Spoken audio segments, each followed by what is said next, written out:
I almost wore a Wu-Tang shirt. He is Mark Malusis. I am Keith Irizarry. It is Moose and Keith. It is Monday, May 1st. We have reached May.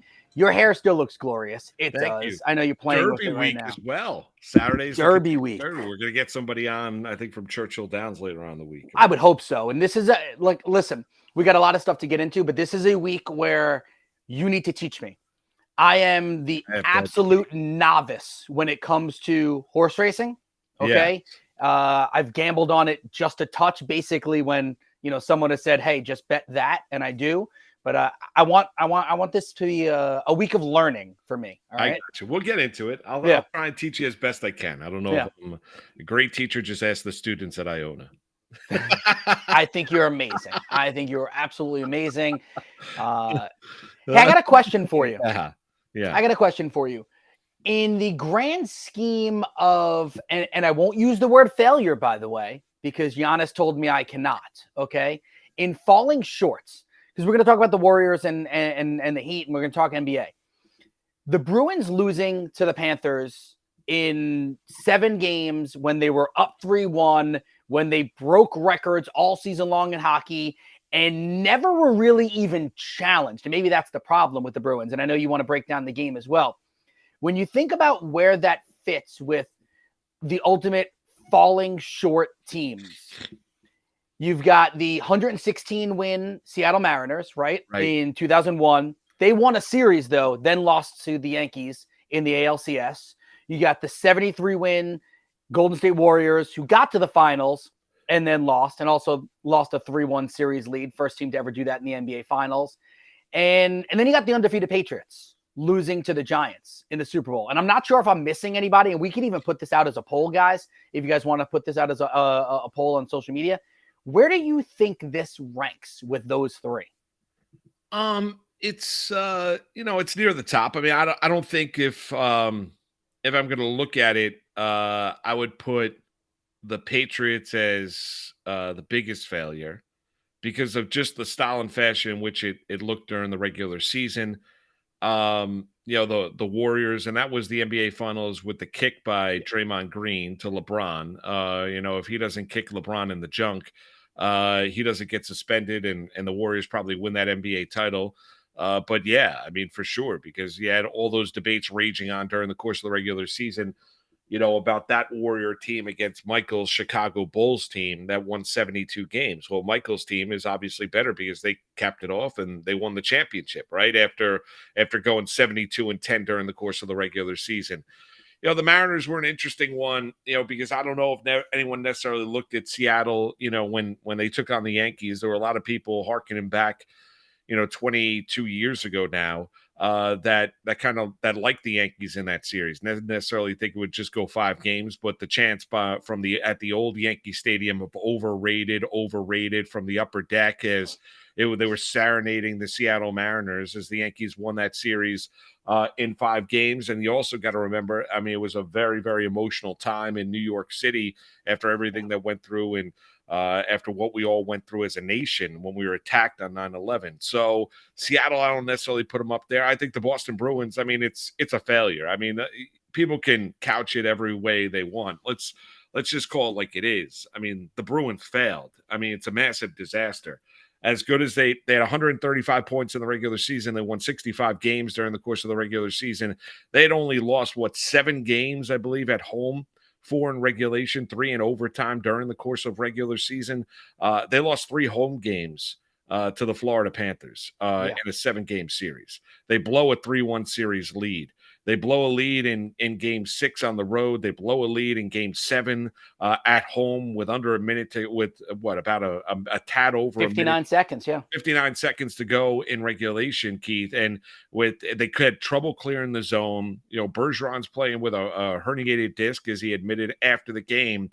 The Boston Bruins, and maybe it's an argument to be made where this is what makes the Stanley Cup playoffs great, or it doesn't necessarily mean that you need to, just get in and you never know what's going to happen. But I mean, it's right there. I would put the Patriots at the top.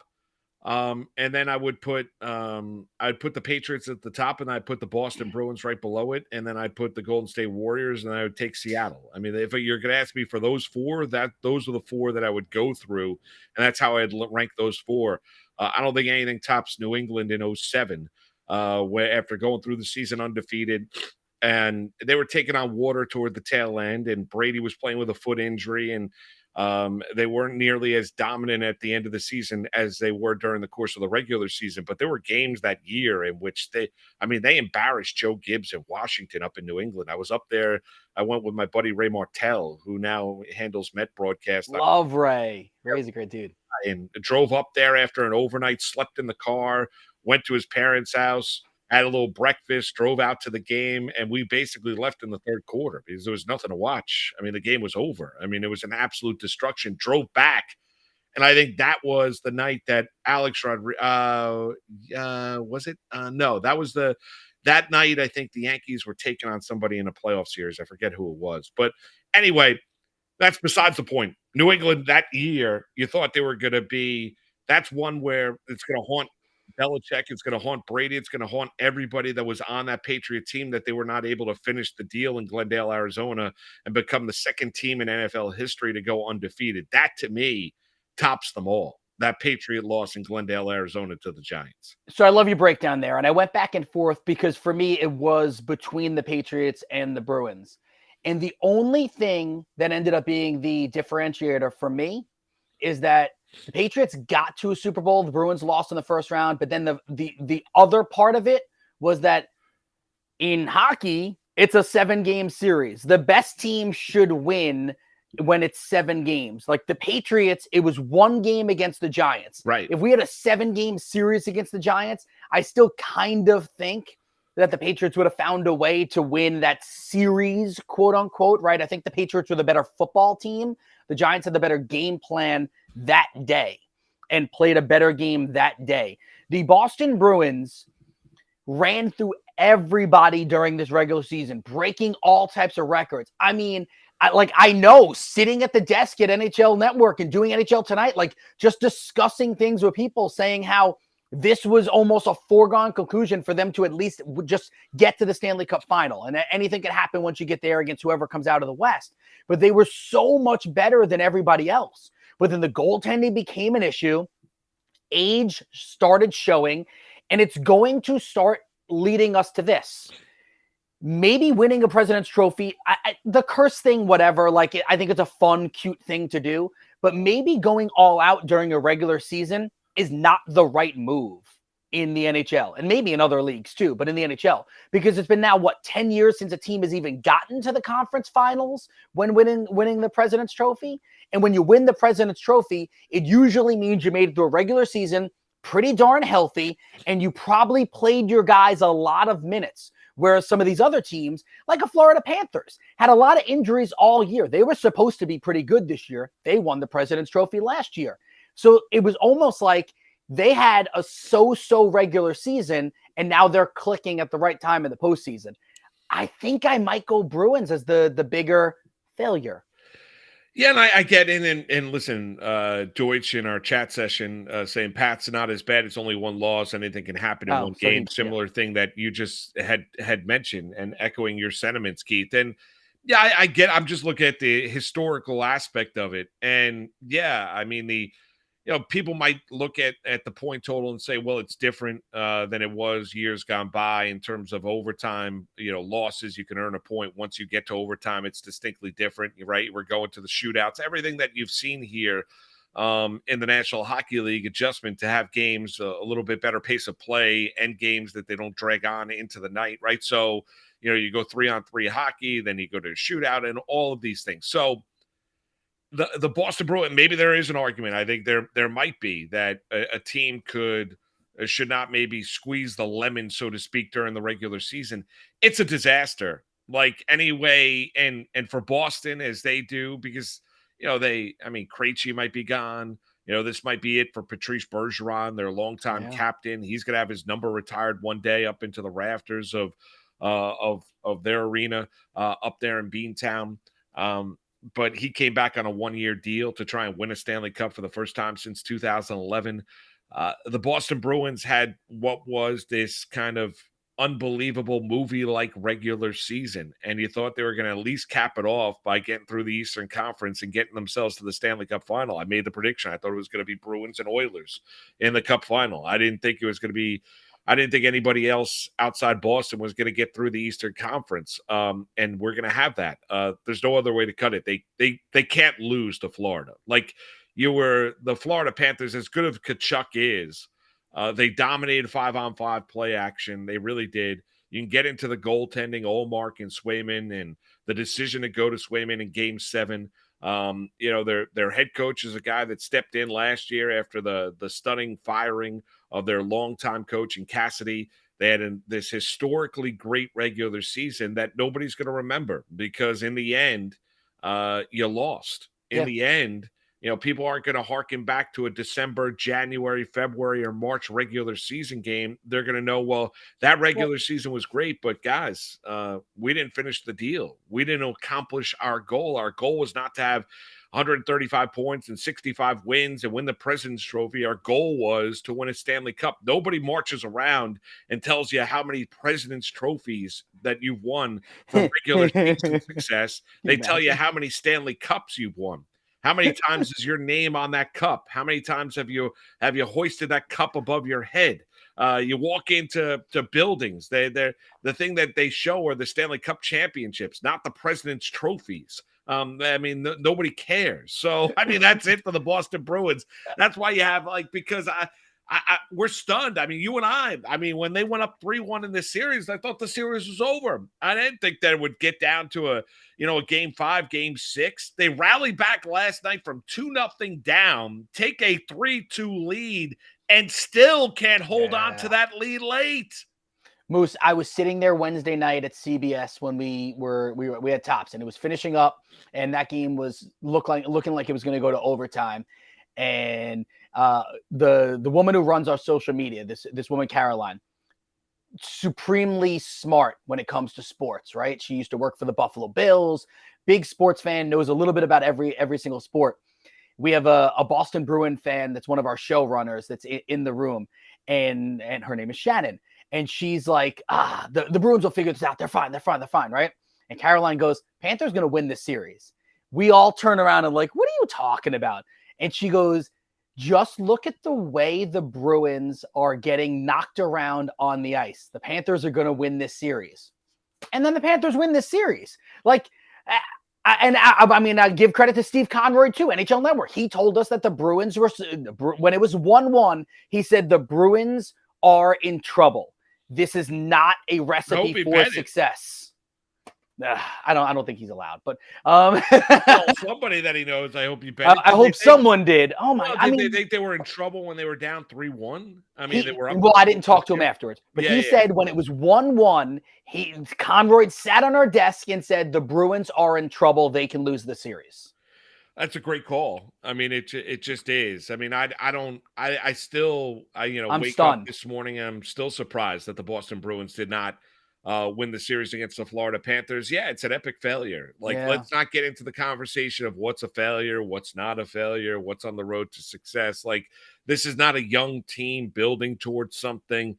This isn't the Lightning of 4 years ago getting swept by Columbus in the opening round and then going on to win back-to-back titles. It doesn't feel the same way. No, this is an older team. Yeah. Let's be honest. It's, there's a lot of guys on this team where whether you look at Krejci, whether you look at Patrice Bergeron, whether you look at Marchand, this is an older Bruin team that has been through the battles, that have been through the wars, that understand what it means to win a Stanley Cup. And you thought that experience they would be able to lean on. And yeah, maybe, youth was exonerated here with the Florida Panthers. Kachuk was a monster in the series. Good job by them. If you're a Calgary Flame fan, you must be crying on this Monday morning because Kachuk was a guy that basically said he wanted no part of being in Calgary for the rest of his career. And now he's down in Florida and he leads the Florida Panthers to one of the great upsets in the history of professional sports. That is what you've seen here. And you're not wrong when you look at, okay, well, in a 7-game series for sure,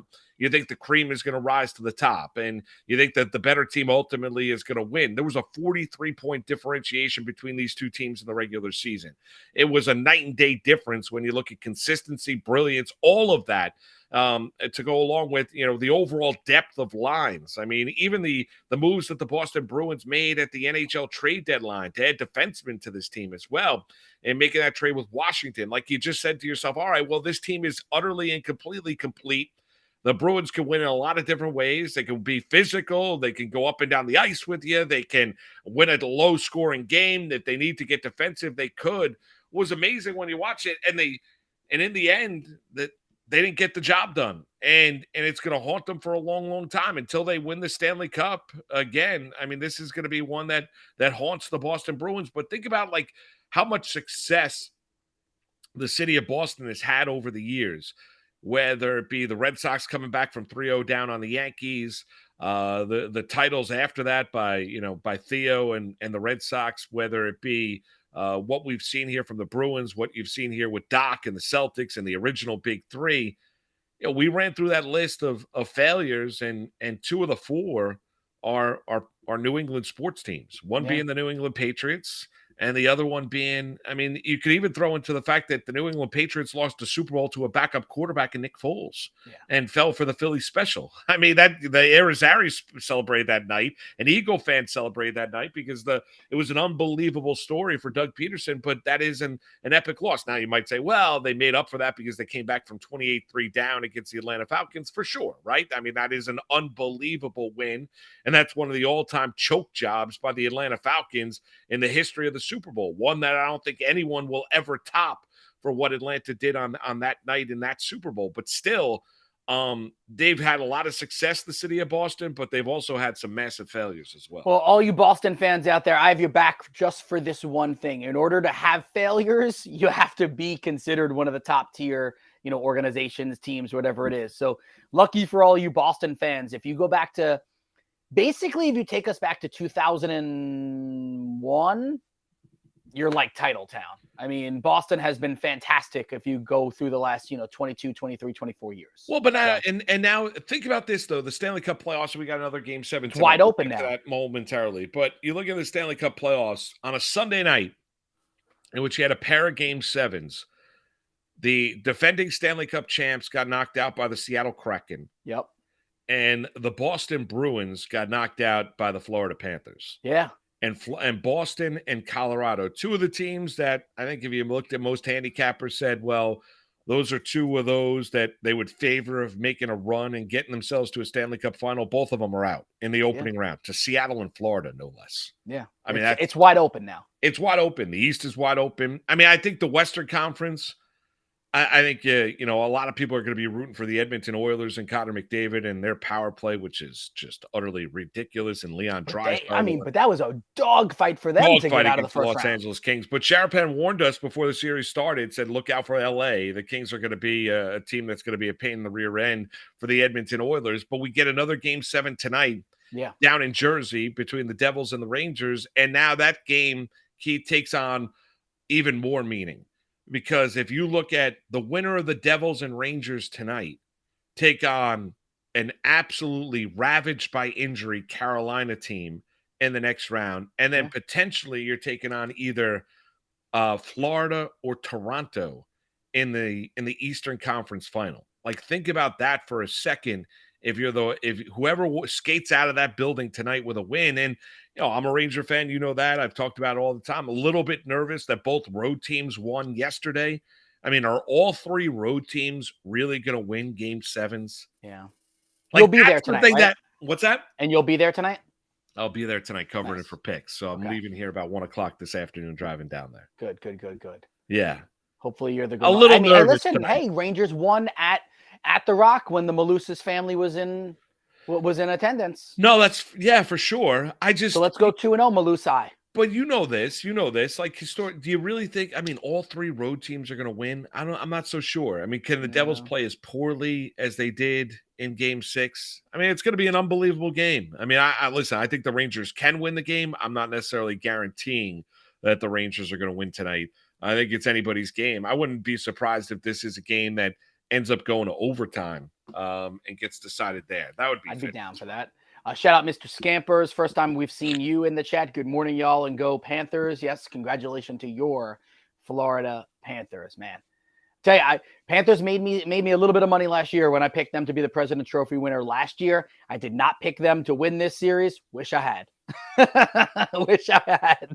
Yeah, I mean, think about that. I wonder if anybody did. Sharapan's joining us later on the show, right? So yeah. I wonder. Well, I wonder how his exacts are looking now too, because he didn't really tell us exactly who he was going with in the East. He kind of alluded to the fact that the Bruins. Well, every were time on I his asked cards. him the question, he was like, "I'm working on it now." Like every time, I'm like, "Well, can you give us an idea of what you're looking Shady at?" Sharapan, huh? Yeah, I know. Can we cut a new open for him instead of Floyd Mayweather's uncle, Shady Sharapan? Well, I don't. Yeah, I don't know. I thought. I wonder if I'm sure he covered himself in a lot of different. I'm sure. No. He knows what he's doing. Yes. Yeah.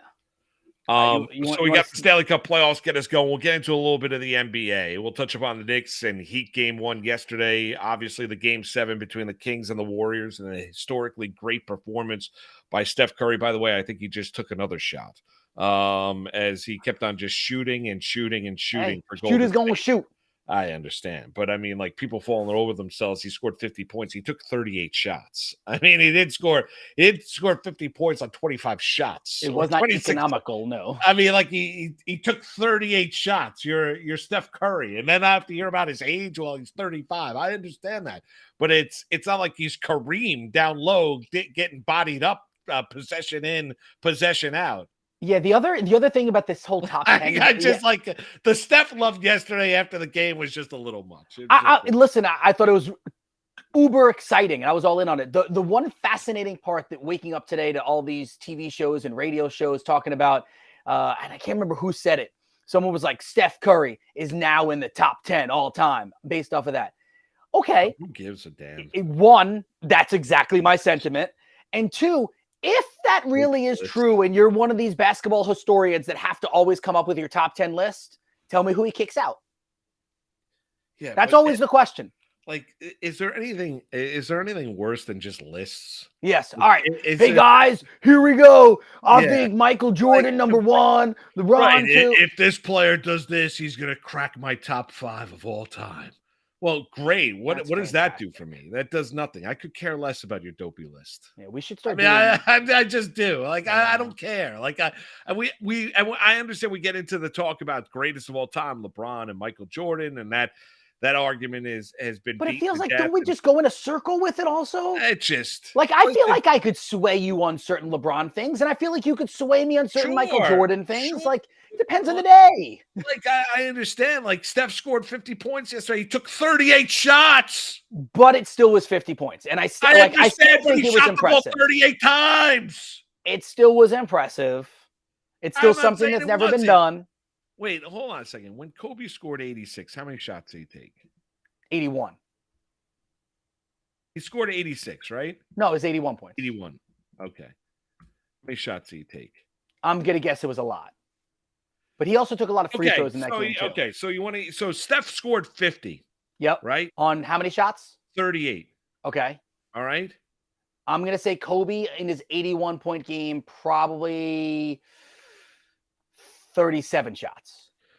He was 21 of 33 on 2-point shots, 7 of 13 on 3. So he took 46 shots. So Kobe Bryant scored 81 on 46. 8 more shots. How many free throws did he take? It had to be a lot, 20. Right? Yeah, exactly. And Curry, took like 4, I think? Yeah, right. I mean, but my point being is, like, Moose, you can't dilute the performance. It was a great performance. I understand, but like, let's also, Sacramento plays no defense. Yeah, I mean, I think it's also. I mean, they play like, we know the Kings. If the Kings can't outscore you, they're not going to win the game. Also, gravity of situation, right? Nah, but gravity of situation, like all of these 70-point games, 60-point games that people have scored during the regular season are really, really cool, and we get excited about them. I don't want to take too much away from Steph Curry. He did that in a deciding game 7. He scored 50 points in a game 7 where he took 30. Literally has never been done before in the NBA. Fantastic. Unbelievable. Great. Historic, right? Memorable. You're going to think back to that day on a Sunday afternoon at 3:30 when you sat down and you watched Steph Curry hoist 1 3 after another and hoist one shot after another. He shot a tad over 50% from the floor and scored 50 points. It sounded Right. good on the radio. I was in the car listening. Okay, so it sounded, I'm sure it did. I'm sure you were listening to the Golden State Warriors broadcast. I'm sure they were falling all over themselves, right? But let's also put into the fact that he shot the ball a ton and he went up against a sieve of a defense. Agreed. Okay. We knew that coming into the series. Can that just be part of the conversation? No, like it can't. It's not like he went up against Jordan's Bulls, or it's not like he went up against some great defensive team like Miami. Let me ask you this. Like Miami, as limited as they are, Miami's a great defensive team. They're going to do things that are going to frustrate you. They're going to be physical, this and that. Like Sacramento plays literally no defense. And I understand I'm a little cranky because the Kings lost the series. But yeah, still, people in the chat are not very happy. They're disagreeing with you right now. In a game, yes, it's great. It's unbelievable. I don't need to hear the diatribes this morning about how great Steph Curry is. I understand how great he is. He's unbelievable. Yeah, but where would you put him in your top 10 list? Oh, my God. Enough with the top 10. Got him. Top 10s. Got him. I know he did. Jay, yes. I'm not. They were also up 2-0 in the series. I agree with you, Sacramento. Yeah. Yes. Yeah. No doubt. Yeah, we do also, everybody watching the show do have to understand that subtle thing that Moose just dropped in there is that he did pick the Kings and got them at a good price. I did. Yeah. So everybody now can get on their soapbox and tell me how they knew about Golden State. Nobody knew. I knew. Curry is him. Timothy Curry? Yes, that's it. Timothy Curry. Timothy Curry. Hey, let's sneak in a call. We're gonna bring in. He's supposed to shoot a lot. Yeah, I know he's a 2-guard. Baby J, it's a great performance. What do you want from me? It's an unbelievable performance. Ice down his arm. Put a little ointment on his arm. Took 38 shots. Baby J, I don't think Brunson's going off for 40 tomorrow. I don't think so either. I don't think the Heat are giving up a 40. I don't think they're going to allow Brunson to score 40.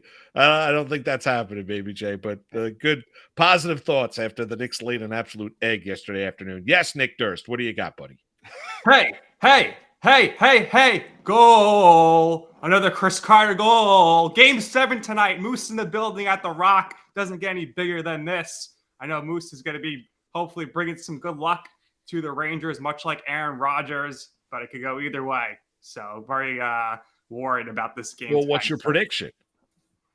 Well, I think I'm going to predict the Devils to win. So that way, even after all that, if they that win, seemed a little anticlimactic. If they win, I could say I'm right. Really did. If they lose, then I'm happy. So that's like coming on here and being like, hey, I know the Heat won game 1, but go New York, go New York, go. Oh, and the Heat are going to sweep the Knicks. Like, that would be like saying that. Moose, what's wrong with your guy, Nick, here? Come on. What's wrong with your guy? I hope the Rangers win. I don't know. I really don't Durst, know. you are a Rangers fan? I forget. Yes, I'm wearing my Rangers shirt. He's got his Rangers shirt, but he's splitting the baby, as they would say. He's picking the Devils and rooting for the Rangers. So it's splitting the baby. Nick Durst can't lose. Can't lose. Yeah. Clear eyes, full hearts, can't lose. When you pick the one team, that's what you're supposed to do. You're supposed to always pick against your team, and then either way, it works out. Yeah. Right. I did to go along with the theme. I did pick the Lakers to lose on Friday, right, in Game 6, and they won. It worked out. It worked out for you. Worked out for all of us Laker fans. Yep. The few of you. But Keith, I wanted to call in to talk about your big weekend. Eating at the Hard Rock Buffet. You took my advice and you went over there and looked like a good meal. Yeah, Moose. So this weekend, I was in Atlantic City and Austin had the AAU tournament, which, by the way, it was an awesome tournament. Fell short in the championship, lost by 3. We just couldn't buy a bucket. I mean, we were scoring in the high 50s the entire tournament. Ended up with 39 points, not because the other team was playing great defense. Like, no, I'm not taking anything away from that team. All of our best scorers had their worst days. It was just missed shots after missed shots. Anyway, whatever. So we lose by 3. That doesn't take away from the weekend. Durst is here because he told me to go to the Hard Rock Cafe, the buffet. So I had made a suggestion to all the families. and it ended up being like 5 or 6 families. We all go, and Moose, when I tell you, I ate like a king, okay? And I slow played my meal. So I did my first meal, and I sent pictures to Durst, was the oysters, the clams, the shrimp, right? Went with that Nice. stuff, that first. Second dish, all meat. Brisket, prime rib. There was some like General Tao's chicken on there. There was some ribs, short ribs, all this kind of stuff. Sausage, boom. I mean, this plate was like boom, right? And knocked that out. Then went with the chicken plate. Fried chicken. Jesus. What was the other chicken? There was some other chicken on there. There was like 3 chickens, right? I got this 6'6" dad with me who he's like, how are you putting all of this away? He's like, I thought I could eat. I'm like, you don't know me. You don't know me at a buffet. You played it smart at the buffet because a lot of people, they come in and they break the cardinal sin, which is they go for the carbs right away. If you're getting those mashed potatoes, French fries, pizza, you're tapped out after the first dish. You got to go meat, protein, that's it. And at the end, you can treat yourself to some sweets and carbohydrates. And I did the dessert at the end, Moose. You'd be proud of me. A little ice cream, chocolate chip cookie, cannoli, a macaroon, however people like to say it. And it was fantastic meal. A little pricey, but a fantastic meal. Beautiful. That sounds like you ate like a king. I did. I should have, and I also should have said that Austin was 11 and not 12 because at 12 years old he is charged like an adult. At 11, it would have been half price, and I should have totally lied about that. I wish I knew. It's pretty well priced, the food there too. It's like $28 per person. Well, it was $37 a person. That depends what time of day you go. Yeah. Nick, thank you, brother. Good suggestion. Moose fading forte this weekend. Well, we'll see. We'll get you on later on. Talk a little derby. Terrible prediction on tonight's game. That's why you got to. Yeah, absolutely horrible. You can't wear a Ranger. Let's go Rangers. No, you just lost it. I'm with you, Moose. I'm with you. Baby J, chime in. I want to hear from you, Baby J, because he's calling me out in the chat session about that I'm wrong on this one. I mean, Durst, you can't come on singing the Rangers goal song. Seriously. And then wearing a Rangers jacket. And then pick the Devils to win. I mean, you just can't do that. I mean, that's such a politician kind of way of doing it. Like it really is. So what are you running for office? I mean, or are you a fan? I mean, like, what are you doing? What are you running for mayor? I think so. It seriously would be like me, Moose, going. He's the mayor of You Know I'm Right podcast. Hey, good podcast. They do a great job over there. They were up for awards.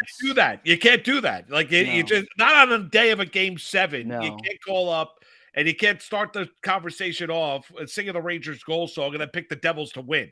No. Like I'm sorry, you can't pick the Devils, then don't come on singing. Well, that's great. Get into the session. I don't want any of the negative vibes. Yeah. You can talk about the how much Keith ate and how many meals he ate. Down in Atlantic City this weekend, and how many times he went there? Yeah, perfectly fine. Don't come on singing. Fugazi. Yeah, there's no doubt. I'm serious. It's like me going, "Go New York, go New York, go." Heat are gonna sweep. Like, no, I'm not saying that. No, not doing it. Yeah, exactly. Or you're coming on. You go. By the way, can I tell you something? I had to mute Ben Stiller. Why? What'd he do? Dude, it's like relentless on Twitter. Wait, you follow him on social media? I was following him on social media for some reason because I was a huge fan of dodgeball. Like there's movies, like I think Ben Stiller, Tropic Thunder, like there are movies of Ben Stiller that he's got like, I'm not like the only one. He's got like 4 million Twitter followers. Yeah. Right. I guess. So I don't follow him. So I was following him. And then during the Knicks Cavs series, and I like the Knicks, like I'm a Knicks fan, but like, it became a point where it was like, dude, like I just you gotta stop with like the post game Knicks. Like he started posting pictures like like doing this like after Knick victories, doing the Jalen Brunson after Brunson hits a 3. Is he? Maybe he's gonna be making a movie about this. I have no idea for it, but like I had to stop following him. Like I had to mute him. Like I couldn't do it. Will you unfollow him or you just mute him? Like and can some I mean like and if like I think I know what that means, and if people think what they know what that means. You wouldn't be posting pictures. Yeah. Doing that. Yep. Yeah. I think I know what that means. Yes. Remember when we were like, that was like last Thursday or whatever. It was I think I know what that whoa. means. Like you wouldn't then all of a sudden like be posting pictures of you doing that. Right. Like I you're an don't idiot. want my children running around doing that. No, as their neither son. do I. Yeah, exactly right. By the way, Jackson scored his first goal, right? Lacrosse? I think it was his second goal, but first goal that I've seen in person. Yes. Awesome. Did In he the do a rain. celebration? In the rain on Saturday morning. Yes. Did he pump a fist? Did he do something? He pumped his fist, yeah. But he acted like he'd been there before. Behind the back goal, he went like this. Are you serious? Yeah. Did you get it on video? I did not. No. Well, it's raining. It probably would be difficult. Pouring out. It was So- hard to... Now, all right. So explain this to me. I want to, and I know, guys. I know we're deviating. This is what we do. So was it a catch and a run, or did he have it already? Run, stop, and then he went like this. And he flicked it on. Like this. Wow, Into the that's back not door. an easy shot for a 10-year-old. No, so that he scored that way. It was great. It was unbelievable. And then he immediately put his hands to his face. No, No, he did not.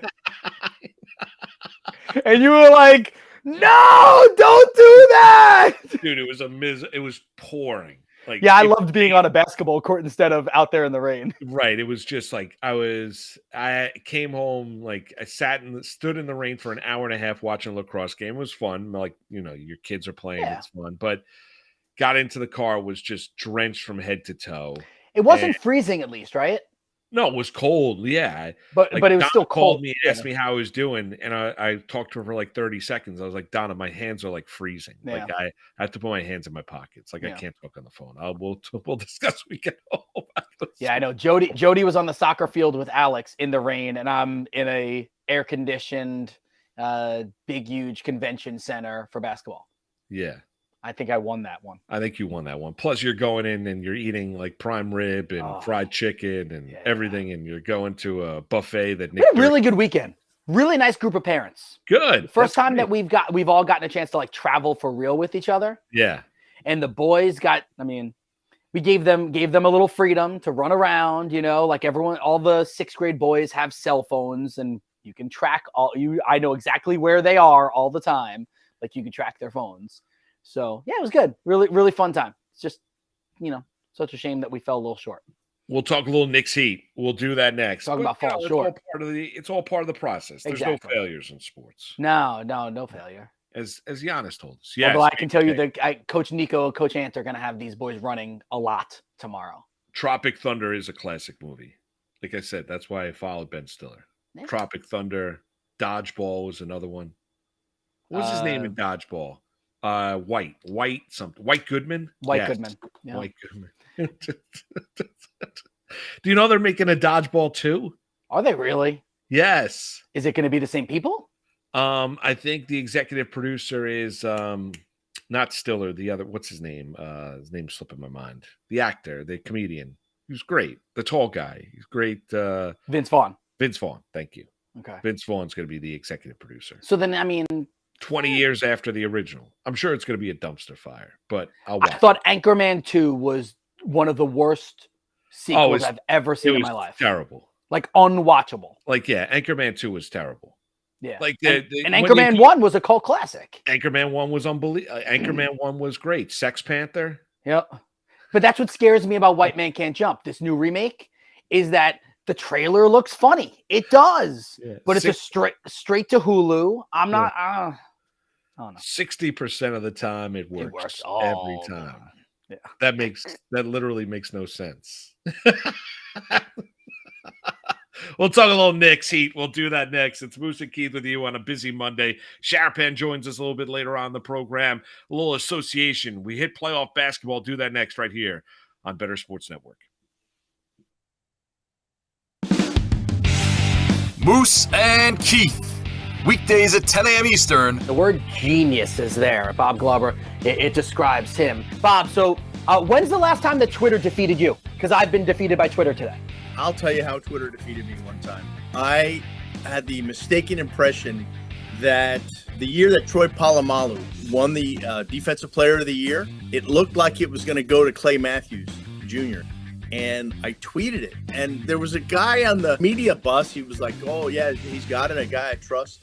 I won't tell you who it was, but his initials are Mike Garafolo. So I went with it. Got a DM from Rich Eisen, NFL Network. He goes, "You sure about that?" I go, "Oh man. Oh, I just got this wave." Because like accuracy to me is really important. Yeah. So I'm literally on the media bus. We're just getting back from media day. We are slipping and sliding in Dallas. It's snowing. I get off the bus. I open my laptop. I'm hunched over. And I just, like, literally people are passing me. "Bob, what's wrong?" And it was Palomalu. And Adam Schefter had retweeted me. Trey Wingo had retweeted me. I'm like, "Oh, I'm dead." So when it's Palomalu, then how do you handle that? Like, what was the subsequent tweet I think afterward? I said, got some bad Twitter info. I didn't put Garafalo's name on there. I had to 10 years later, you can out him. I like that. Yeah. You know, he wouldn't mind that. He knows the stories. Yeah. He actually said to me, "Hey, Bob, I think you might have jumped the gun on that." I was like, "Oh, crap." There we go. Campus to Canton on the Better Sports Network. Would Dion bench Shador? I don't think he would. Like, how bad would it have to be? Because we've seen horrendous quarterback play from this Colorado team for the last, 4 years, 5 years? JT Shroud, Brandon Lewis, just terrible quarterback play. Like, they were 131st, which is dead last in pass EPA per play. Obviously, it will be better, but how bad does it have to be for him to bench his own son? Like, I'm not sure he will ever either, like, especially with the attitude that he came in with. If they don't get Rashada, who do they bench him for this year anyway? I don't know that there's another answer on that roster that you go to. They don't really have a guy behind him. So I don't even know if we would know the answer to that until the next year, assuming that, he doesn't declare for the draft, he returns, they bring somebody else that's competent and behind him. If they're going to do this the Lincoln Riley way, next year would be the class to bring somebody in. Shador Sanders is going to be a third-year player. So he's going to play 2023. I don't think he's declaring for the 2024 NFL draft. So he's going to play in 2024 and then declare for the 2025 NFL draft. And let's remember this. He hasn't had a full recruiting cycle at Colorado. He will have that next recruiting cycle. So maybe he could get one of these class of 2024 quarterbacks there to come to Colorado. However you're invested in sports, from betting to fantasy, collectibles, and more, join our community on Better Sports Network. It's 50, aka Ferrari F50. Break it down. Got a lot of living. Do or die. I ain't got time to waste. Moose and Keith with you on this Monday, Better Sports Network. What song was that? No idea. Who sang it? Or rapped it? I don't know. He literally said his name right at the beginning. It's 50, a.k.a. 50 Ferrari. Cent. Yeah, there you go. Oh, 50 Cent. 50 And that was Cent. Wanksta. Beautiful. There you go. Very nice. Wankster was an awesome song. Anyway. Yeah, I can't really, I don't know. You're not a 50 guy? No, not just because he can't throw a first pitch? No, he couldn't throw it. It was terrible ceremonial first pitch for 50 Cent. As were the Knicks yesterday at the Garden. They were terrible. I was about to say, what's your Against top the 10? Miami Heat. What's your top 10 list of worst throws? No list. I just want to keep messing with you with that. No, enough with dopey lists. Everyone like I could care less. Like you put out a list.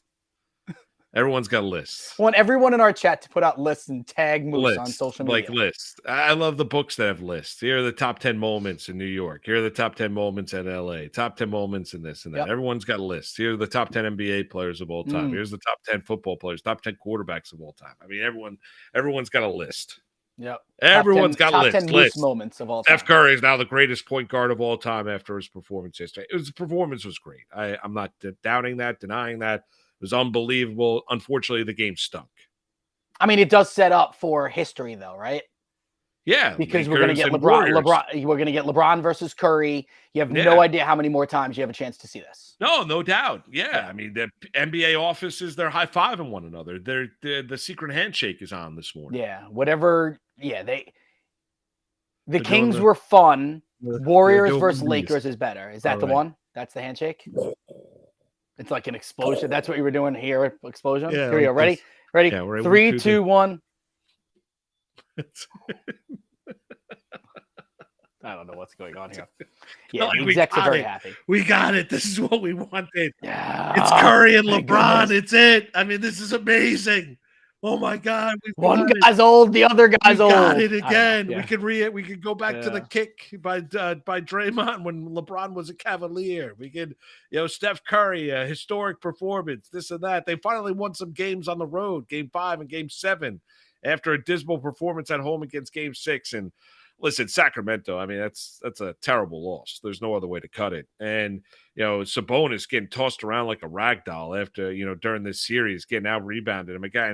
I mean, they stick Looney down there. Looney looks like a modern-day Dennis Rodman, grabbing one board after another, and Steve Kerr. 21 rebounds in 31 it's minutes for insane what he Looney. was able to do down low. I mean, and what are you doing if you're Sabonis? I mean, he's got to, as Charles Barkley would say, he's got to add some, he's got to add some beef to the rear end. I mean, he really does. I mean, he's got to get a little bit more physical down low. He was getting. How many times do you see Sabonis picking himself off the court during the course of the series? It was utterly amazing. Yeah. So terrible performance by Sacramento. Listen, Golden State, I think if you haven't been following the NBA all season and you just pop in for the playoffs, yeah, you want to see LeBron against Steph Curry in the next round, and that's exactly what you're going to get, Golden State and Los Angeles. I think it's going to be a fun series to watch. I'm not going to hate on it. I think going to be locked in, going to be fun, and I think there'll be a lot of people that are going to be rooting for Golden State now, and there'll be a number of people like Keith that are going to be rooting for LeBron James and the Los Angeles Lakers to get themselves to the Western Conference Finals. I think in the Western Conference Finals, the team that's going to be meeting them there is Denver. It's not going to be Phoenix. Denver just looks good, man. And Jamal Murray is playing like bubble Jamal Murray again. If he's healthy, he is playing like bubble Jamal Murray before he tore his ACL. Dangerous. Yes. The Lakers-Warriors series, and I know we're going to go through this a lot over the next couple of days. If you look at the roster, I actually think the Lakers have a better roster. And here's the reason why. I think the Lakers 1 and 2 is better than what the Warriors have. But it comes down to trust factor. And we go right back to everything we have been saying, Moose, more you than me, Moose. How much do we trust Anthony Davis? Because I think you know what you're going to get out of LeBron. I think you know what you're going to get out of Curry. You're going to have some electric performances, and you may even have some down moments. But if there's 3 great players in this, because Klay Thompson's on like one wheel right now, Draymond Green is not great anymore. He's a really solid role player. He fits his role, right? The 3 best players in this series are Curry, LeBron, Anthony Davis in some sort of order. Right? Some sort of order. But we have no idea what we're getting from Anthony Davis. If you get like bubble Davis, Lakers win the series. Yeah, I think the Lakers can win the series, no doubt. I don't think this is a great version of Golden State. I don't think they're anywhere close to where they were last year. So I could see the Lakers winning it. I think it would be good for the Lakers to be in the Western Conference Finals. I think it would be good for the NBA. I think everyone I think it's gonna be a 7-game series that can go either way. Like, I'd be surprised if it didn't. I think when you have LeBron and you have Anthony Davis and you look at the moves that they made at the NBA trade deadline to strengthen the team and trade draft capital in the future to add to this group this year, you look at it. We've discussed how wide open the Western Conference is. Everybody wants to pick anybody else other than Denver. The Clippers couldn't stay healthy. The Phoenix Suns are extremely top-heavy. The Golden State Warriors, even though they won a couple games on the road, were putrid on the road this entire season. And they beat a Sacramento team that really chooses not to defend in any way, shape, or form. As good of a job as Mike Brown did, and he was the unanimous NBA Coach of the Year. Congratulations to Mike. And Sacramento basketball is going to be fun to watch for years to come. This is going to be a huge learning experience for them and a growth process moving forward. And when you lead a series 2-0, there's no other way to cut it and say that you lose 4 of the next 5 games. There's no other way to cut it if you're the Sacramento Kings. That's a massive disappointing loss in this series. However, it is to the defending NBA champs, and Curry had himself a legendary Game 7 yesterday, which he dropped, scored 50 points. Good for Steph, and epic. Now the debates can rage on about where he falls in the place of the pantheon of point guards in the history of the NBA. To go along with the greatest shooter the NBA has ever seen. And now we're going to get Lakers and Warriors in the next round. Going to be fun. Who is at the top of your list for best point guard of all time? Okay, cool. I'm going to continue to have fun I'm with not this. doing the list. So I maybe we'll ask Sharapan this too, and I'm not giving out the dollar amount, okay? But my Lakers ticket at 21-1 to win the West, just to get to the finals. Right now, if I were to cash out, I would make a little bit more than double of what the money was that I put down. Nice. But I feel like I want to hold on. I want to wait. I kind of feel like they beat Golden State too, and then my ticket's going to be worth even more. Why? I mean, in the next round, I'm not unless you put in okay. an unbelievable amount of money that you're gonna. It was not unbelievable. So I mean, is it gonna like? Would that pay for your European vacation later on this summer? Okay. No, it's gonna pay for a couple dinners. Well, no, but point being is that I mean, if right now if you're telling me that you could cash out the ticket and make like $5-6 grand, then I would consider cashing out the ticket. Okay, not doing that. Okay, yeah, so we're good. I think you're winning. I think the Lakers are going to beat Golden State. I'm actually going to root for the Lakers to beat Golden State. Nice.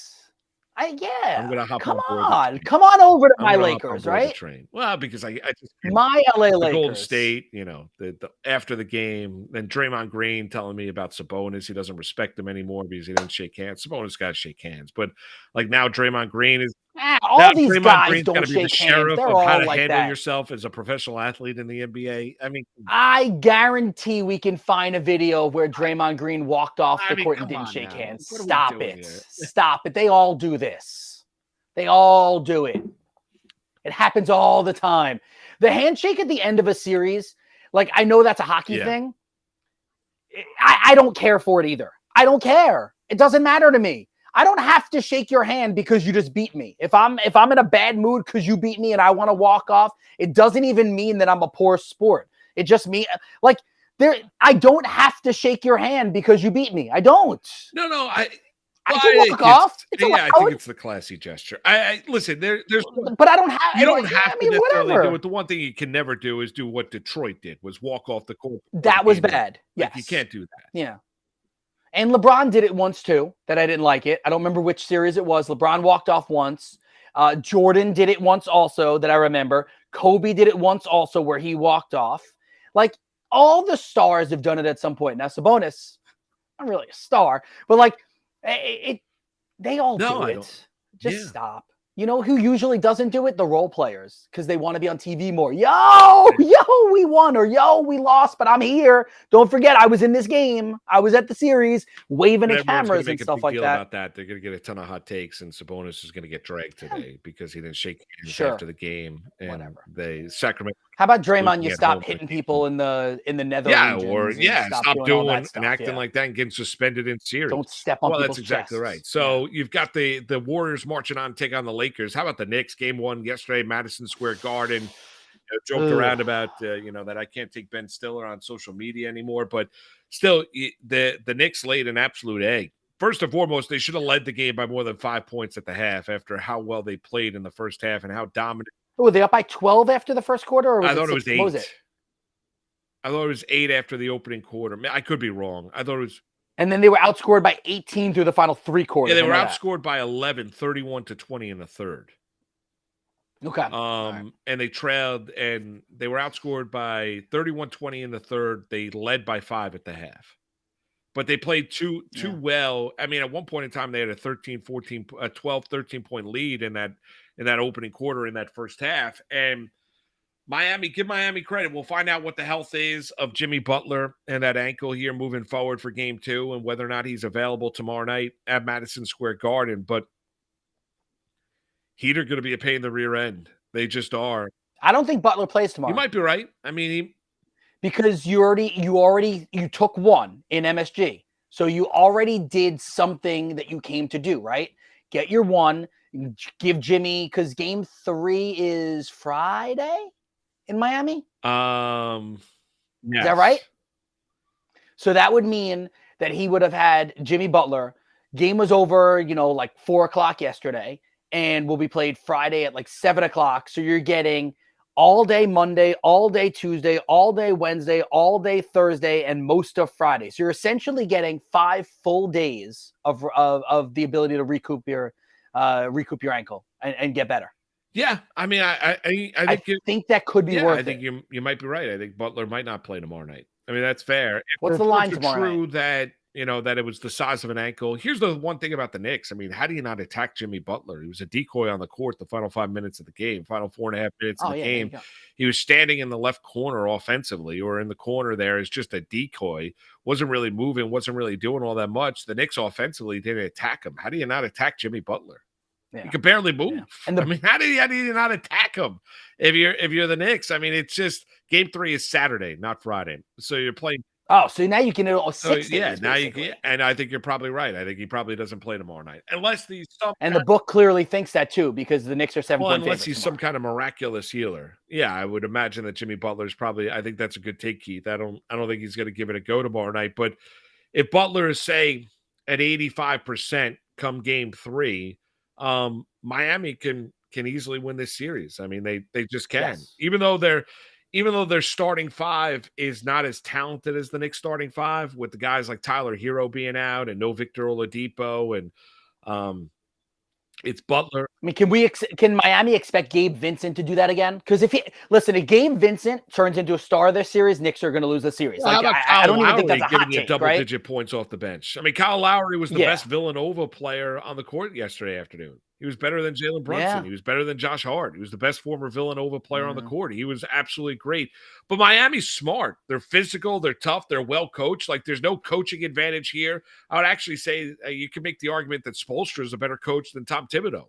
Thibodeau I think so. outcoached Bickerstaff in that opening round series against the Cavaliers, and the Cavaliers were as soft as tissue paper and got pushed around and didn't like the physicality of that series. Miami doesn't back down to that. Strus doesn't. They all defend. They all play hard. They all rebound. They attack the rim. The Knicks are not going to be as advantageous. Mitchell Robinson after the game telling Ian Bagley and others that his hip is not feeling all that great. How injured it is? He said it's very. We'll see exactly what Mitchell Robinson looks like here moving forward in this series. RJ Barrett, he had to come back down to earth game yesterday. Barrett was a guy that was turning the foot. I mean, when he's going 1-on-3 driving to the rim, it's not going to end well for RJ Barrett and the Knicks. And you saw that in the fourth quarter yesterday afternoon. But I mean, it's great to see Knicks Heat once again on a Sunday afternoon at Madison Square Garden. You saw Riley in attendance, Alonzo Mourning in attendance, Patrick Ewing, John Starks, Larry John. I mean, a lot of former Knicks in attendance as well. And the Knicks got off to a good start, man. But that second half, Keith, was an absolute doozy. Wasn't good at all. And I didn't even get a chance to watch the game. I was at the basketball tournament, so we were just doing all the parents. The service was not great in there, so whomever had the best service was trying to continue to give us updates. So I didn't get a chance to see anything until I saw the highlights afterwards, and it just really looked like the Knicks lost their way once it was only a 5-point lead at the half. And I think maybe you're right too, because the Knicks totally outplayed the Heat for 17 minutes of the 24 minutes in the first half, 18 minutes of the 24 minutes in the first half. And to go into the half up by 5, it's a little disheartening. And then Jalen Brunson, who's your pacemaker, listen, he ended up with 25 points. And if you just go box score hunting, you're like, all right, what did he do so bad? Well, 0 for 7 from 3, made a few mistakes on offense. Josh Hart looked just discombobulated. You're right about RJ Barrett. The Heat just took it to them. But again, I come back to this. If you're going to tell me that a guy like Gabe Vincent, and you added Kyle Lowry, if Gabe Vincent and Kyle Lowry are going to be borderline all-star level players for this series, yes, the Heat are going to win this series. But I don't necessarily. Yeah, I don't believe that. I don't believe that either. But the Knicks were also 7 of 34 from behind the arc, and Brunson was terrible. And they missed a lot of wide open shots. They shot almost as much as Steph Curry, right? All right, Curry shooting 38. And here's the deal: in Thibodeau, I saw him get asked a question after the game, Keith, about taking the threes. Well, if you're open, you got to take it. That's what the NBA is. I mean, do you? At some point in time, can't you drive to the rim if you're not knocking down the outside shot, or you just repeatedly just continue to shoot the basketball when you're not a great 3-point shooter? Do you just do it because, hey, I'm wide open? Well, you might be wide open for a reason, because Miami doesn't believe that you can consistently knock down the shot. Why not drive the basketball to the rim and maybe go to the free throw line? I mean, maybe do something like that instead of continuously. I mean, to hoist up 34 threes and only make 7 of them for the Knicks is an utterly embarrassing shooting performance in game 1 at home, not on the road. at home. And where is this? I mean, everybody and their mother telling me, well, I mean, nobody's coming into the Garden and winning. The Miami Heat without Tyler Hero and Victor Oladipo went into the Garden, trailed early, took the shot early, answered the call, and went out there and embarrassed the Knicks in the second half. I mean, the Miami Heat are not the Cleveland Cavaliers. Number one, they're extremely well coached. Number two, everyone knows their roles. They play defense. They play a very tough brand of defense. They understand what it means to be a good team as a group. And as Jimmy Butler said after the game, we all believe in each other. We all believe in each other. We don't, wherever this journey ends, we trust each other. We believe in each other. And that's why we're sitting here. And Miami is going to be a very, very difficult out for the Knicks. They're not just marching through the Heat to the Eastern Conference Finals. And honestly, I thought they would. I had an utmost confidence going into it. And after that game yesterday afternoon, Keith, maybe the Butler ankle injury changes everything and the complexion of it. But after that game yesterday, I don't have nearly as much confidence in the Knicks anymore. Well, the battle of attrition, right? And as much as people want to bag on and rag on Julius Randle, that was my biggest fear in this series, if you're a New York Knicks fan, is that if Randle, let's say, doesn't play till game 3 or game 4, let's say he's that banged up and not able to play, as good as Obi Toppin can be and as good as RJ Barrett was in the opening series and as good as blah, blah, blah, and on and on and on and on, it's still difficult to remove a 24-point scorer from your lineup and say everything's going to be okay. Everything's going to be fine. Like, you can't necessarily just turn around and say, all right, so Randall's gone and we're fine. It still was going to be a hindrance for them. And the great equalizer now will be the Jimmy Butler ankle. If Jimmy Butler's ankle is never right for this series, Knicks should win this series.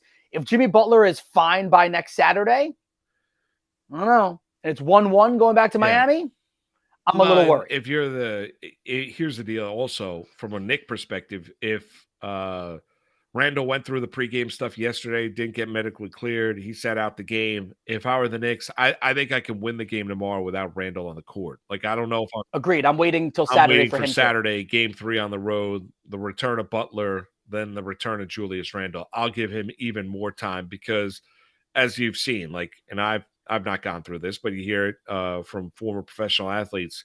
He's now hurt the ankle twice in the span of a short amount of time. March 29th, I believe it was, when he sprained the ankle initially against the Miami Heat, re-sprains that same ankle in the Cavaliers series. You got to be very careful because then he's more prone to an ankle injury if he comes back too soon.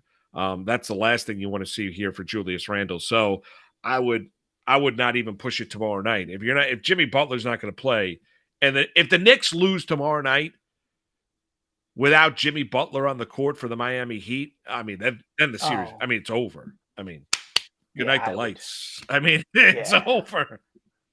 You can turn to your new adopted team, the LA Lakers. That's exactly right. I'll get my LeBron jersey. I'm all in on the purple and gold. I can send you something. I appreciate that. Thank you. Good teammate. Look at that. Foxhole. We'll come back.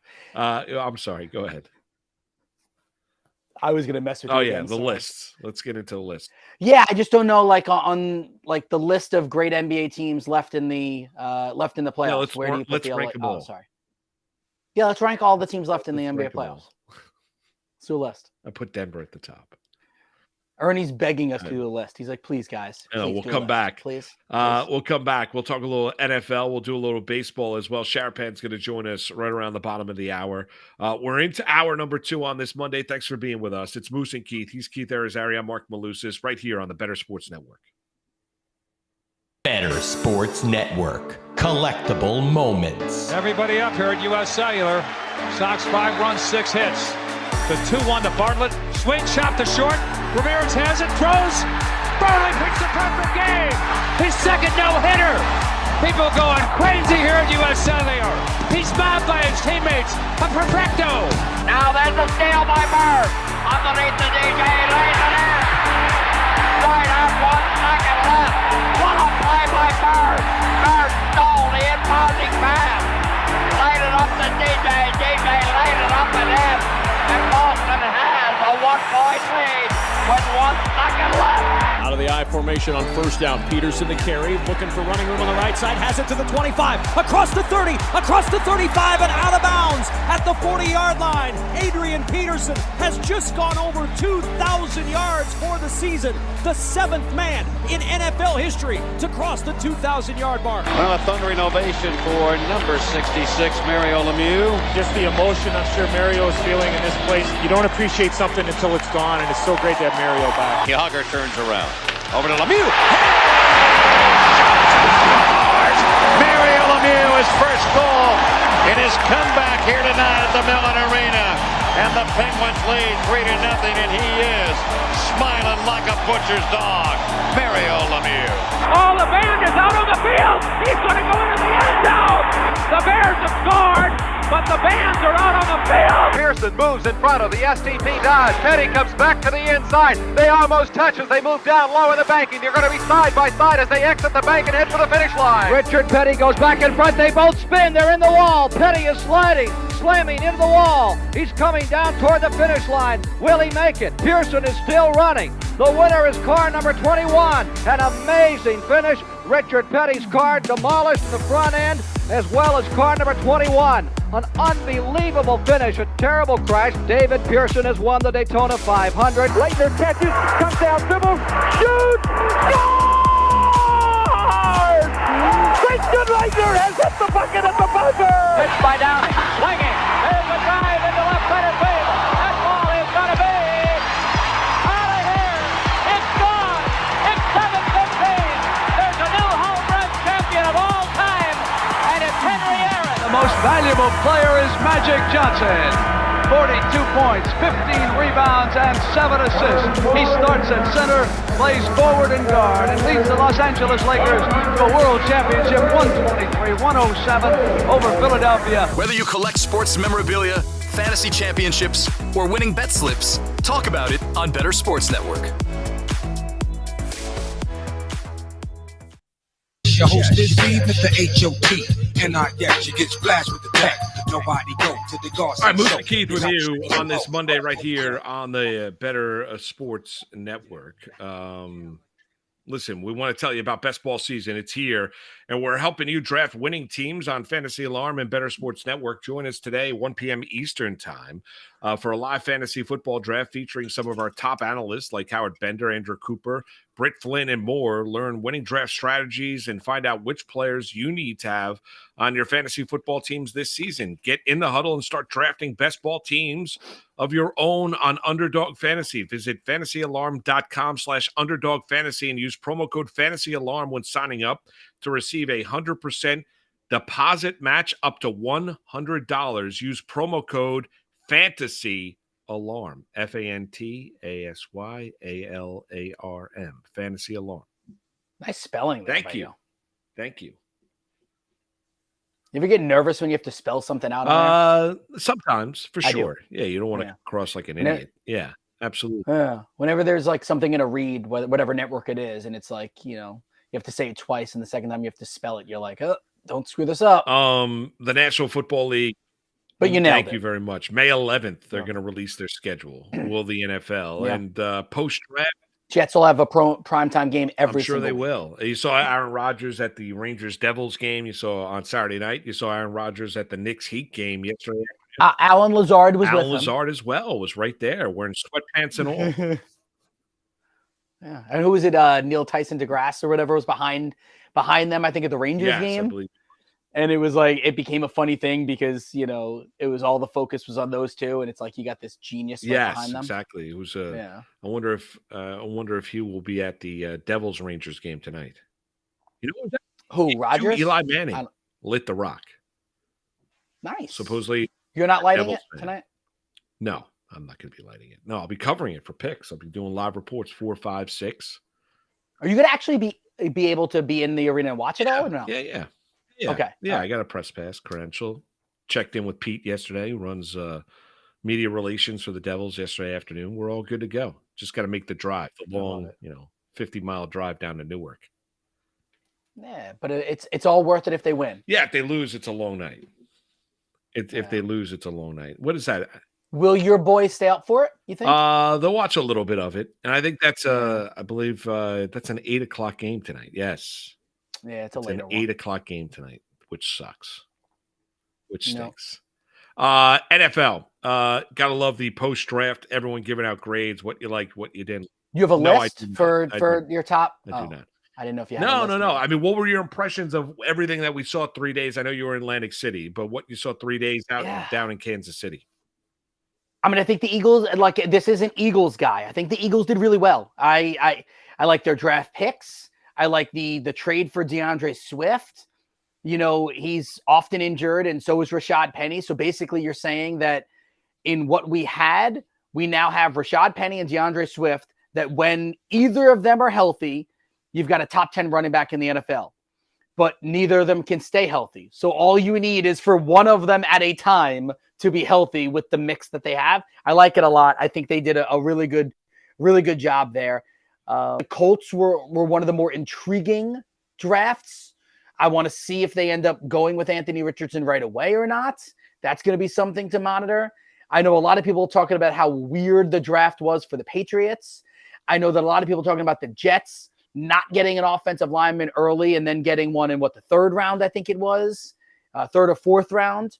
So, yeah, I mean, I think there were a lot of questions to be had there, but I'll come back. I think the Eagles did really well. Yeah, I thought the Eagles did well. I mean, from a fantasy perspective, is it just, I mean, the two running backs are going to be the top two players off the board when you're looking at rookie impact? I mean, do you look Like at Bijan, just you mean? Bijan in Atlanta and Jahmyr Gibbs in Detroit? Yeah, so now that Jahmyr Gibbs has a straight line to being the starter there, and obviously David Montgomery in Detroit he'll take away some carries from him, but Gibbs is going to get the opportunity to be the lead dog. Bijan's going to get the opportunity to be the lead dog in Atlanta, even though Algier is there as well. I think it was CBS that was doing their initial fantasy rankings, and Bijan Robinson was listed as the 5th best fantasy running back going into this season. I believe it was CBS. If I'm wrong, don't sue me for this. I think it was CBS though. Seems a little high. Yeah. Just because it's not like Atlanta had a great offensive line. They were not sure that they even have a quarterback. But I mean, I think it goes to show you that a lot of people believe that Bijan Robinson is ready to be a 3-down back and can be the like a Saquon Barkley type of dude. Yeah, I mean, Algier owners are basically throwing stuff up against the wall. And yeah, I mean, if you were thought keeping Algier him, had a good, not. no doubt. I mean, I thought Algier had a good rookie year. He had over 1,000 yards on the ground. I forget what his touchdown total was. I would imagine it was around 5 or 6 on the season. Ran with physicality. He's not a small running back, and we talked about it at the time on Friday. I get what Bijan Robinson's going to be. I think it's more of I think that's more of a selection if I don't have anybody, if I believe I have somebody that I think can be productive. I don't necessarily know why, if you're the Atlanta Falcons with so many different needs and you're drafting in the top 10, why you draft a running back in Bijan Robinson and you also don't have a quarterback. So, I mean, not the one that I believe in. Maybe Desmond Ridder does change that equation, change my perception of him, but I have massive concerns about Desmond Ridder as an NFL quarterback. I think Jahmyr Gibbs, obviously, straight line path. I agree with you about what Philadelphia's take is now when you look at DeAndre Swift and Rashad Penny. The issue with Philadelphia now, when you look at the running backs that they have to throw in with Kenneth Gainwell, is, outside of that, the other two running backs are always hurt. Always. Like Swift and Penny are always hurt. Like that's the other thing. It's not like I'm not telling you that DeAndre Swift can't be a good running back. We've seen him be productive. I can't tell you that Rashad Penny can't be a good running back. We've seen him be productive. I also am telling you that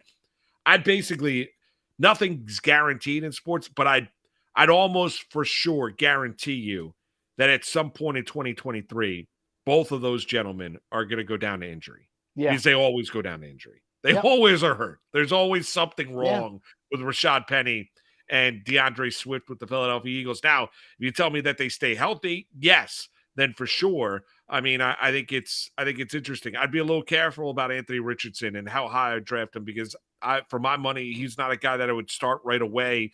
If I were the Indianapolis Colts, I'd handle him with kid gloves. And I know that, the backup quarterback right now, or the other quarterback on the roster, is Gardner Minshew, and you're going to say, well, Moose, do you really believe necessarily in Gardner Minshew? I'm going to tell you no, but I also want to make sure that I put Anthony Richardson in position, Keith, to be successful. I don't want to throw him out there until I know that he is physically and mentally prepared to handle everything that is coming his way as being a starting quarterback in the National Football League. No one's doubting his athletic ability. I mean, you heard draft analysts tell you, he's one of the great, physical specimens or athletes that at the quarterback position, maybe in the last 20 to 25 years, and maybe ever, that the National Football League has ever seen. With that, though, everyone talks about how raw he is, incompletion percentage, has barely started on the college level. Am I really going to go out there and not learn from mistakes with other organizations and start him right away? He would be a guy, Keith, that I would sit and wait and make sure that I'm going to get the best out of Anthony Richardson when I put him in the starting job, because the Indianapolis Colts don't necessarily have to win next year. They really don't. They want to make sure that Richardson ends up being the guy in Indianapolis. And if he is the guy, and I think he's got the most upside of anybody in here, but he's also got the lowest floor too, because if you don't handle him with kid gloves, Anthony Richardson could also be a dumpster fire. Yeah, to the Richardson point, I will say this. It depends on what kind of reps you want him to get. And what I mean by that is, if you go through the OTAs and you go through even preseason and you realize that he's ready to play but maybe not ready to win, then you start him. And I say that because then you might as well get him the game reps. Like, if it's not about winning or losing games, it's about him becoming a better quarterback. But if you go through OTAs and you go through preseason and you realize he's also not ready to play, don't throw him into the fire. Let Minshew start the first 4 or 5 games, whatever it is. Let's say you go 1-4 through the first 5 weeks, and then you want to throw Richardson in. Now he's been able to see the NFL game up close. Maybe he's gotten a few reps, in mop-up duty kind of stuff, and like you're getting blown out, whatever it may be. Like, that's where I think they have to make a big decision. It's what reps do you want Richardson to get? Do you want him to just get the practice reps because he's not there yet? Or do you want him to get game reps because he's really close?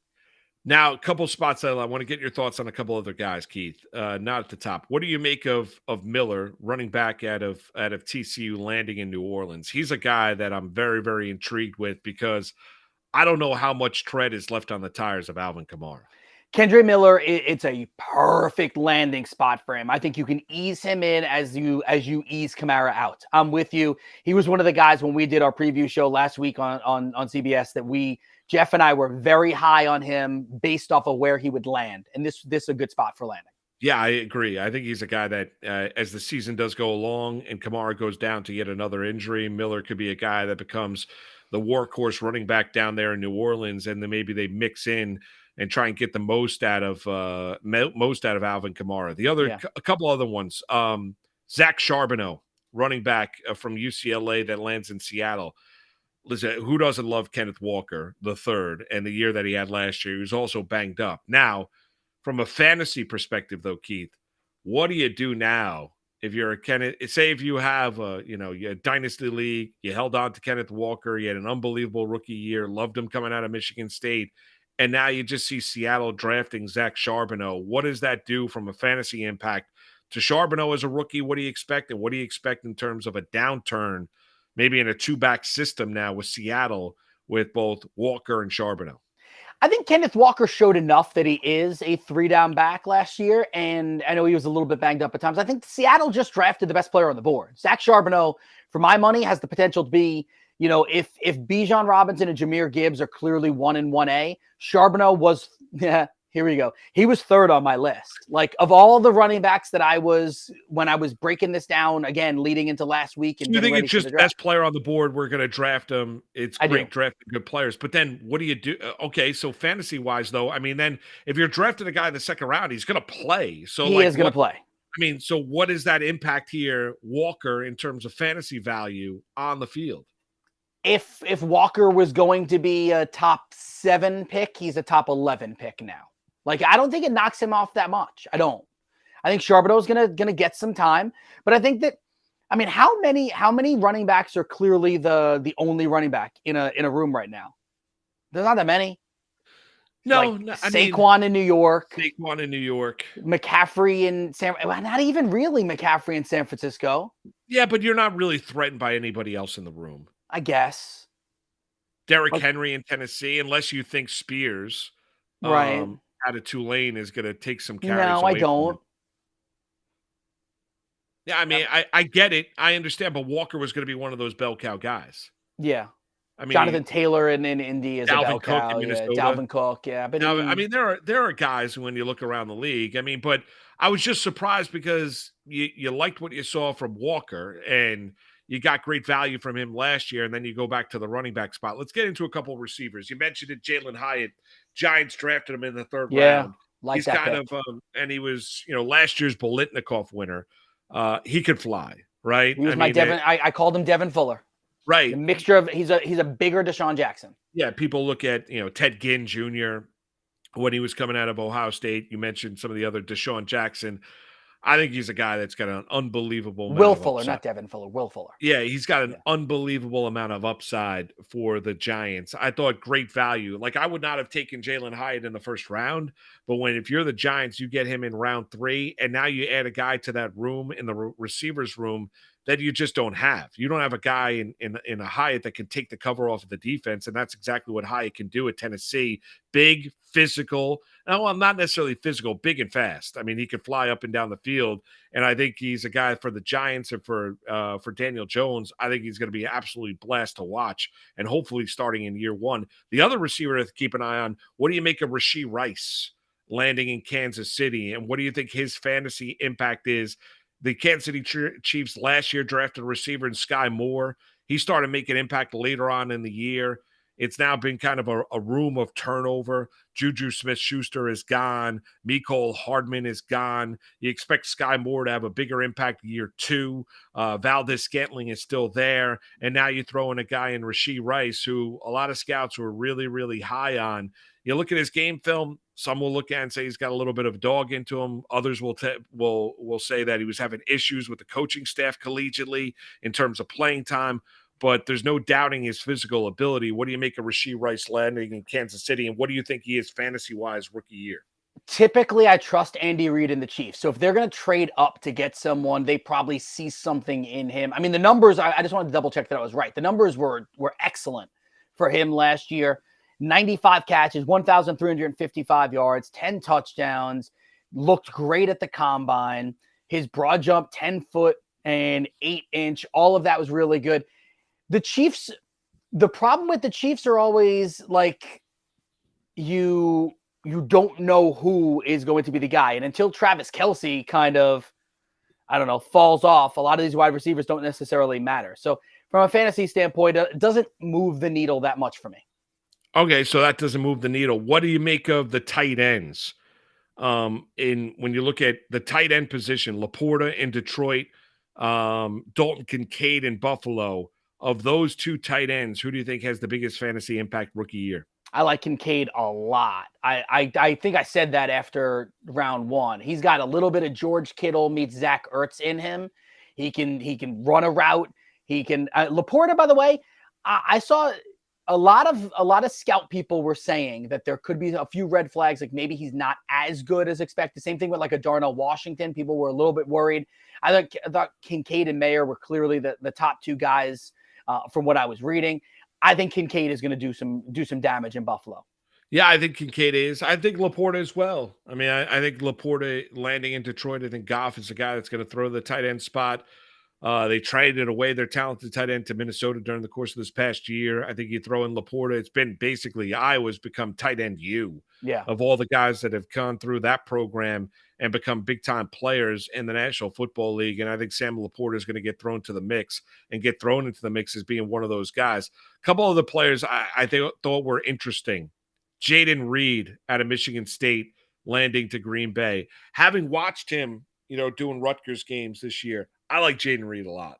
I do. I mean, I think he's a guy that can step in. If Love can play and you throw Reed into the mix now with Christian Watson, I think that Romeo room Dobbs. just got, yes, I think that room just got. I think Jaden Reed has shown himself. He was an undervalued player coming into this draft.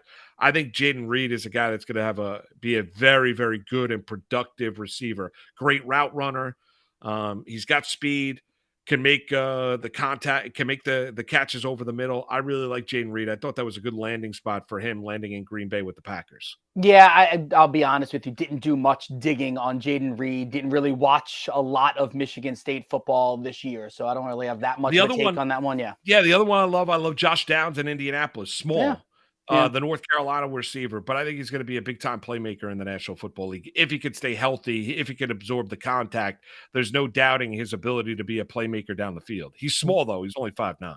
Did you get the waterworks when you watched the video of Chris Vaughn calling his son Deuce Vaughn to ask him if he wanted to come to work with him the next week? Yeah, it was awesome. I watched that video. I did not get emotional, but can I throw it out there that my first thought after the video was done is if Moose watched this, he definitely got choked up. Yeah, it was great. It's awesome. Yeah. I mean, it is. Like, I get. Do you want to come to work with Dad next week? Yeah, I mean, it's great. Like, I think that is it's a great part. I mean, to be in that position to where you're working for the Dallas Cowboys and your son is draft worthy. I mean, it's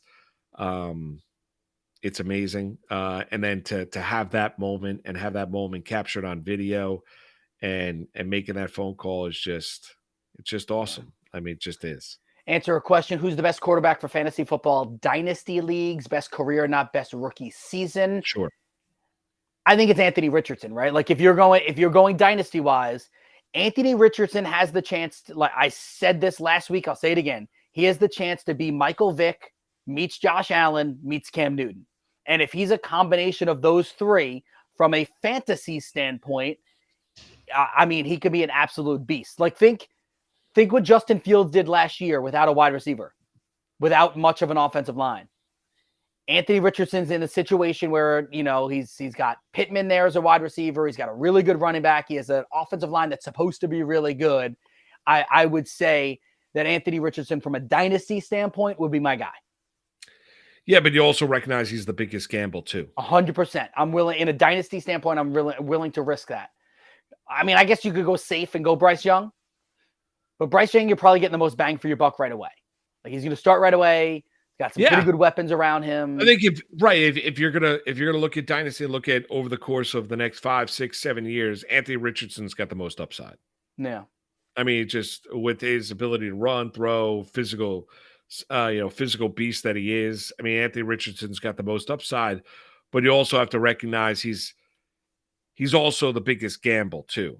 Of the quarterbacks that went in the top in the first round, of the three quarterbacks, Stroud, Richardson, and some people sit there and tell you Hendon Hooker going to the Lions might be the best dynasty pick because he sits behind Jared Goff for a season, has all of those weapons on that team, and then they cut bait with Jared Goff, and a year from now, maybe you're going into the 2024 season, and Hendon Hooker's all healthy, and he watched the NFL for a year, and he's essentially, it feels he's not Patrick Mahomes, by the way, but it feels like it could be that kind of transition, right? Like Jared Goff is the safe quarterback. Alex Smith was the safe quarterback.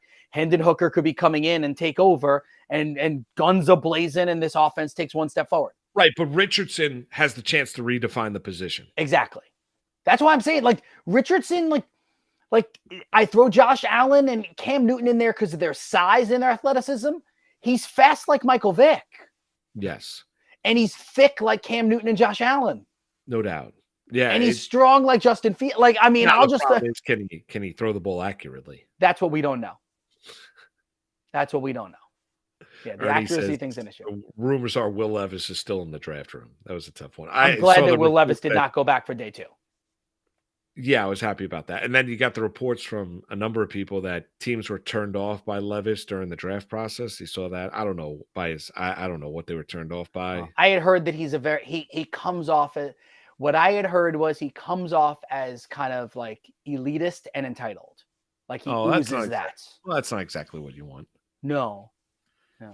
But now I don't think you can do that until you're in the league for a few years. I'll be honest with you, he lands in a spot where he could be the starter. I mean, it's not out of the realm of possibility. I mean, the Tennessee Titans realized Malik Willis stinks or can't. Apparently, yeah, they're already ready to move on from him. They've moved on. I mean, it was there was a tough night for a couple people. It was a tough night for Malik Willis because when you were drafted last year, and then after a year, they're drafting another quarterback in the second round, and you've got Ryan Tannehill in front of you, and they're looking for their next quarterback, and you've got new leadership in place down there in Tennessee. We'll see exactly what Will Levis is as an NFL quarterback. We might look back on it and say that was one of the great steals of the 2023 NFL draft. I wouldn't draft him, though. I wouldn't look at him as being anywhere. He'd be my fourth on my list. He might even be fifth on my list if we're looking at dynasty quarterbacks. I would draft Hooker in front of him. I would clearly draft, obviously, Richardson, Stroud, Young. Pick Stetson any kind Bennett of order. in LA. Yeah, Stetson Bennett. Stetson Bennett he's 32 years old. I know. Just kidding. Hey, so speaking of old guys, how about Antonio Brown announcing that he is going to the Baltimore Ravens, but the Baltimore Ravens have no knowledge of this? Yeah, Was this the weirdest tweet of the weekend?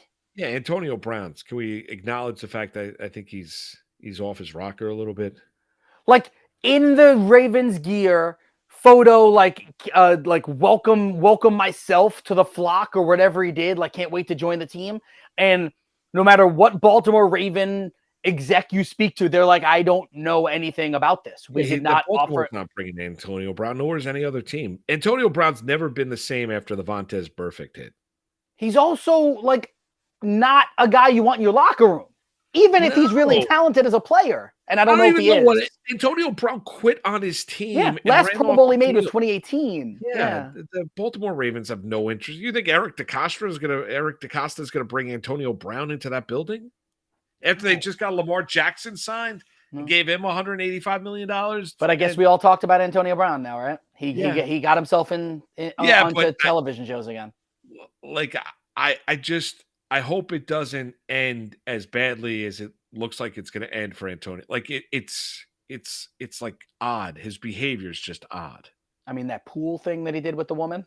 Yeah, it's all awful on so many different levels. We'll come back. We're going to head out to Vegas. Dave Sharapan is going to join us. Get what he takes on the Stanley Cup playoffs. And what future bets he has as well. We'll do that next. We weren't able to chat with him on Friday. He was busy. We'll get into that too. It's Moose and Keith with you on a Monday right here, Better Sports Network. Foremost, if you're not paying attention to the Stanley Cup playoffs, well, you should be. They are awesome. Secondly, the Boston Bruins and Colorado Avalanche in a Game 7 at home last night. Both teams lose. Colorado to the Seattle Kraken, and the historically great in the regular season Boston Bruins, who had 135 points, had 65 wins during the regular season, lose in overtime to the Florida Panthers. You know what the differentiation between Boston and Florida during the regular season was?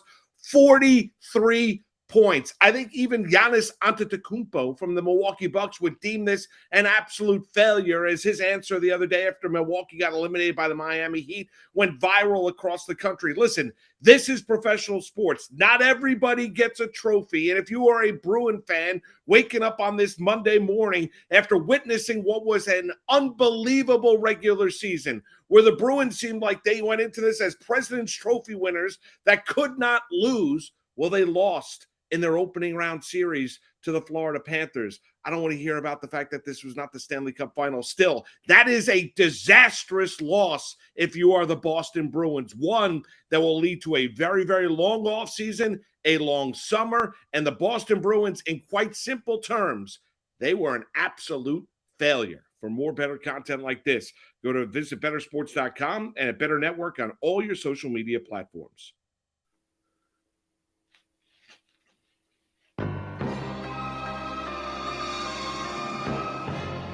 Now it's time for Floyd Mayweather's uncle, Dave Sharapan. Can I intro Dave today? Yeah. What's going on? Yo, what up, Shady? What is going on? Shady. Oh my goodness. You know, yeah, we're gonna call you Shady now. Why? Moose a little disappointed in you. Why? Listen, I'm not trying to air people's dirty laundry out here. Sure. You know, That's but we ahead. started off talking hockey today. It was we spent probably about 25 minutes talking hockey right off the top. Name another what? national TV show doing Wow. that. Not happening. And we nailed it. And I'm going to. We do it on Bostonian versus the book every day, but pat yourself on the back. Gonna What do pat you myself. get to the point? I only got 20 minutes. Yeah, so Moose brought up, I wonder what Dave has going for, his exact matchups in Stanley Cup. I'm like, oh yeah. Yeah, he never told us. Yes.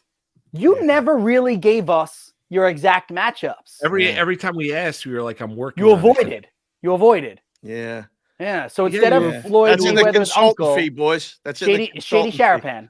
Shady That's in the- Sharapan. It's alliteration. Wait, It's in the that's consultant me. fee. We need a consult. I have to pay you as a consultant. It's a Like consultant I thought we're fee. boys.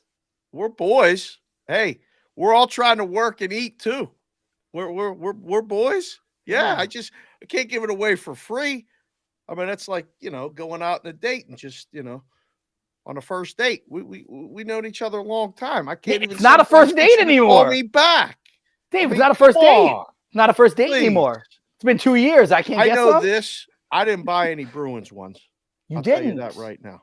I didn't buy any Bruins. Well, the market's closed, is it not? No, it's open every day. So what did you bet? So Or we're still not telling us. Yeah. No, now you could tell us. What are you talking about? It's The- open the every day. values- the value's I already- can't tell you. There's people watching this show to The find out value's what I already- have. The values are So they can go bet it themselves, You bet or it before the playoffs started the already. books might know. I'm paying attention to this stuff. I'm buying tickets every day on this stuff based on what happens. Gotcha. So, there's possibilities of things being open. There's a couple possibilities that are dead. Do you have all right? So without giving us an actual answer, okay? Yeah. I think we could do this. Yeah. How many tickets do you have on the I have hockey no idea. on the hockey front that still feel very relevant? I have no idea. So how many tickets do you have total? I have no idea. Honestly, I don't know. It's a handful. It's a gigantic handful. Like it can be, but it's from game to game. I have series bets that won. I have series bets that lost. Are you up right now? Well, the potential to be up is still there. So wait a second. So but on we're betting Friday- on a daily basis, or when Florida got down in the series, it looked over. Well, if you have a Boston ticket, you have to bet Florida in the series. So They Dave, came on back Friday, and win. when you join us, and you're like, "Who do you like in the Derby?"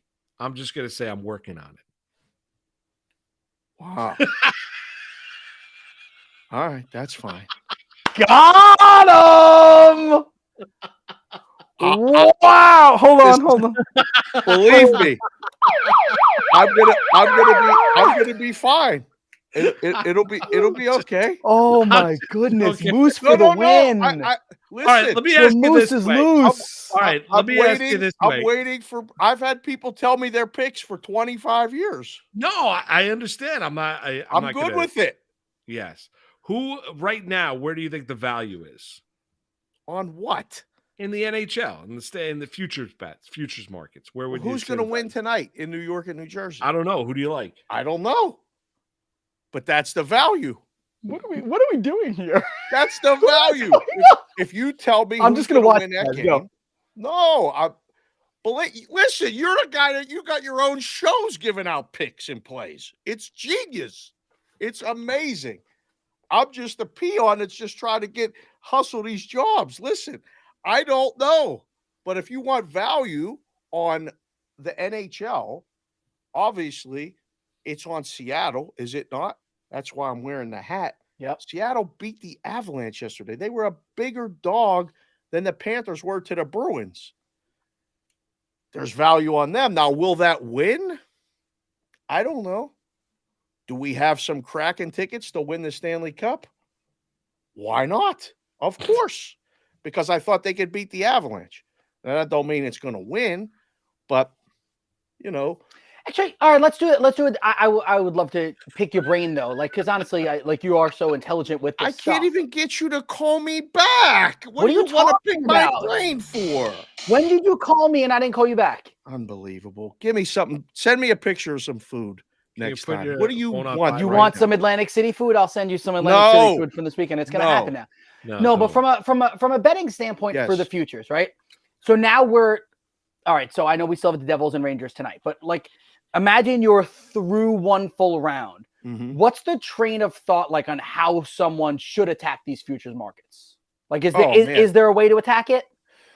Well, yeah, I mean, we talked about it before with the Bruins. There's no value in betting them to win 3-1 the Stanley Cup. So you have to bet them per series. So like there's teams that you buy, maybe those crazy exactas, like, the bottom half of the bracket. So, but there's other teams you just bet them to win the series and roll it over. So I don't know. I was debating it last night with another guy that does the odds making and is sitting in a risk room, and we were going back and forth, and he was really high on the Avalanche, and had his prices adjusted as such. And I kept telling him the Kraken can win. We'll see. And now it's a complete flip. Now you have to immediately change your whole school of thought. So, I mean, you can tell people, the Stanley Cup winner right now. They ain't going to listen. Yeah. There's and I think the hockey's the hardest thing to predict. 2 game 7s, both home teams. Yeah. Both lose. That's what scares Moose about tonight. Is that 3 road teams going to win? Are really 3 road teams going to win in game 7s?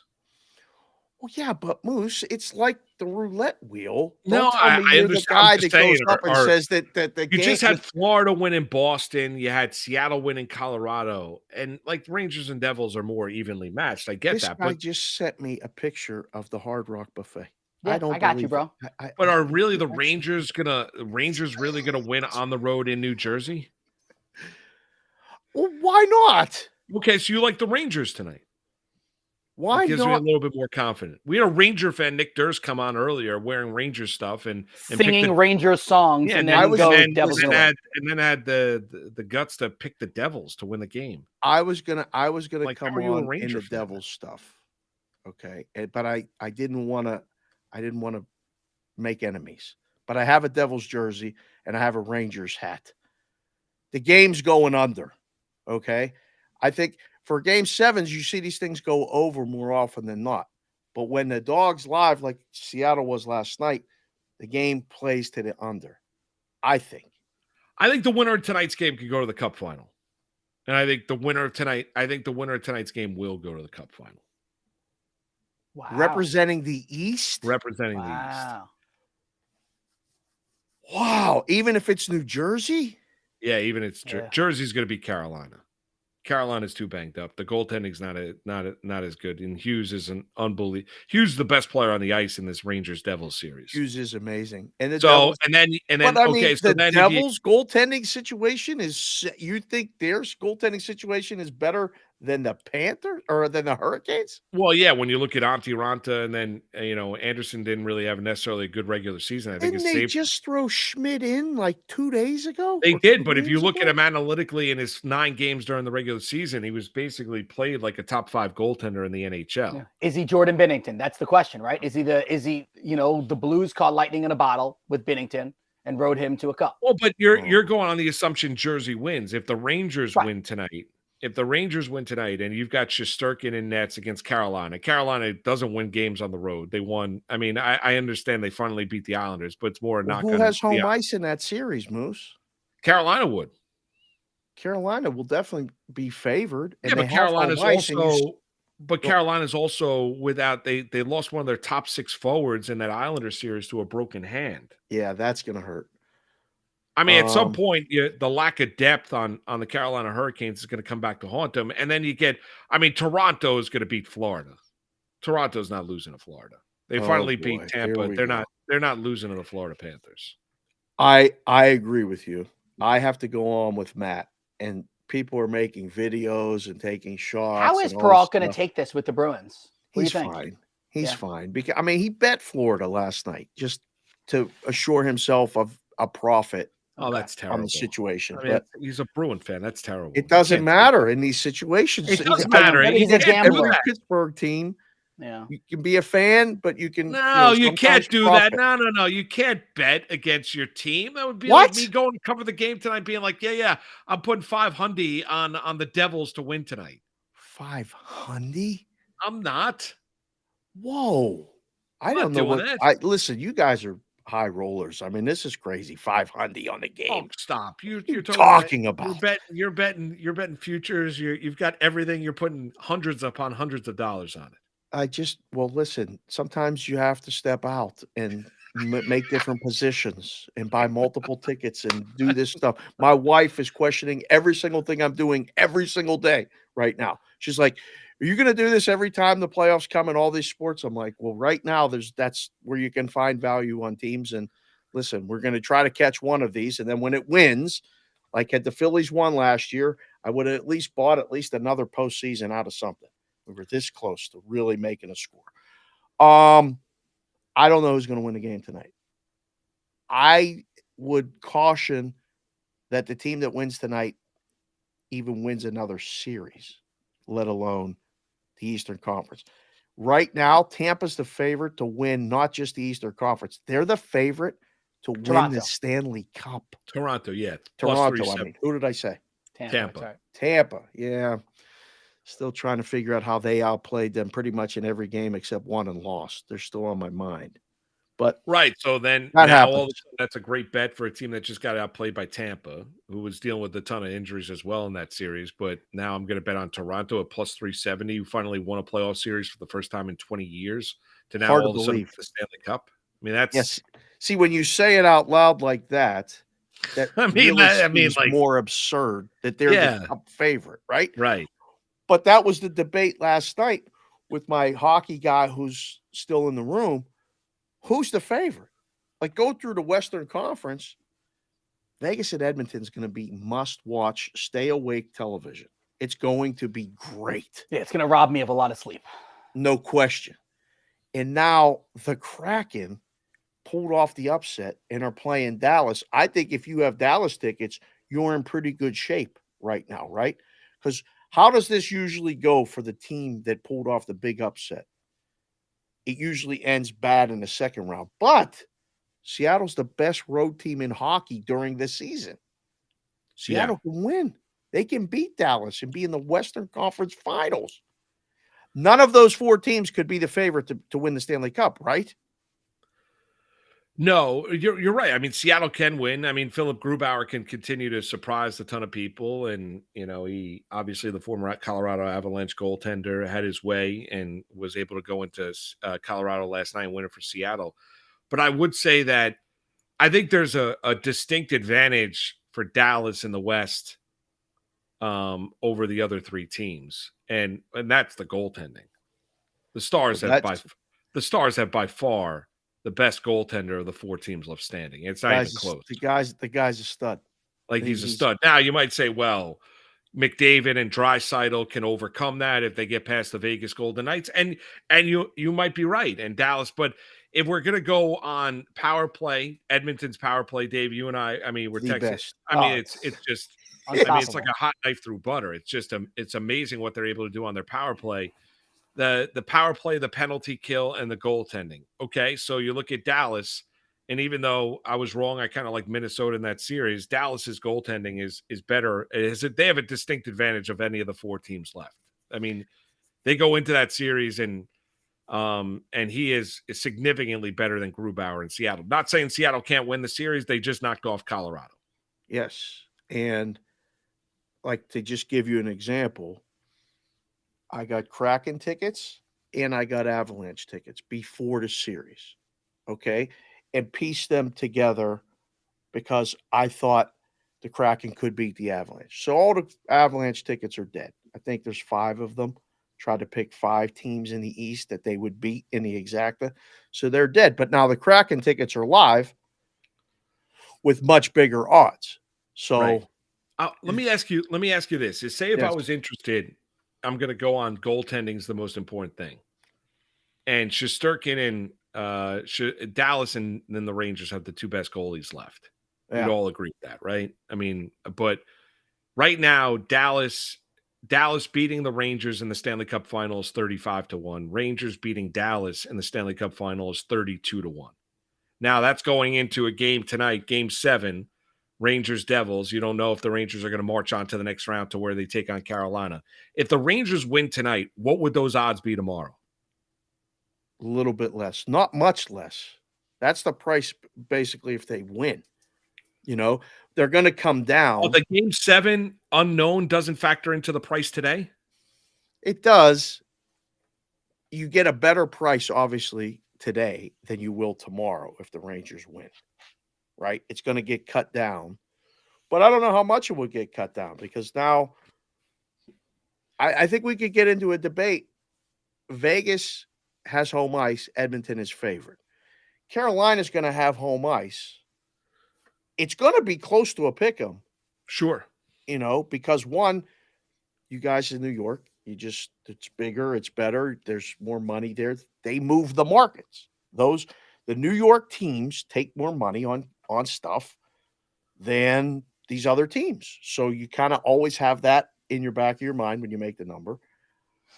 It's going to come down, but I mean, 20 to win, what is that, 700? 35-1? I mean, it's worth you spent worse on $20. If you think that's the possible matchup, you'll be able to come in and pump your chest and do the KI, pat yourself on the back and all that other stuff. Just like that. He does it like this. I want to make sure I do it right. It's worth a shot if you think they're going to win. If you don't think they're going to win and they win, accept the price that will be tomorrow. So it's gonna be fun. I can't wait. How's the NBA treating you? Oh, so yeah, I was switching. Yeah, how's the NBA treating you? I'm still trying to figure out how Miami is doing what they're doing. They're messing up a lot of people, and geez, I mean, it was game 1 at home, Madison Square Garden. How could the Knicks lose? Everything's set up perfectly. And I checked the score, and I was surprised the game went over the total. Yeah. I didn't watch 1 second of it. I was flying back from Salt Lake, but I saw it, the final, and I watched the highlights. I was like, wow, the Heat are going to the Eastern Conference Finals. I don't think it's a wrap yet, but like Jimmy Butler's ankle will give you pause on that. Is it bad? Did you get a chance to see the video yet? No. It looked pretty bad. I told Moose, I think if I were prognosticating, I believe that Butler will not play game 2. The next time we see him is in game 3 because Miami already did what they needed to do. You get the 1 game on the road. It was a 1:00 game. He got hurt at like 3:00 in the afternoon, which means if he's off the court and getting treatment by 4:30 in the afternoon and the game isn't in the next game, game 3 is not till Saturday, you're getting basically 6 days of recovery for him. You already won your 1 game, go back home tied 1-1. Ooh. It's hard to give away games like now, though, right?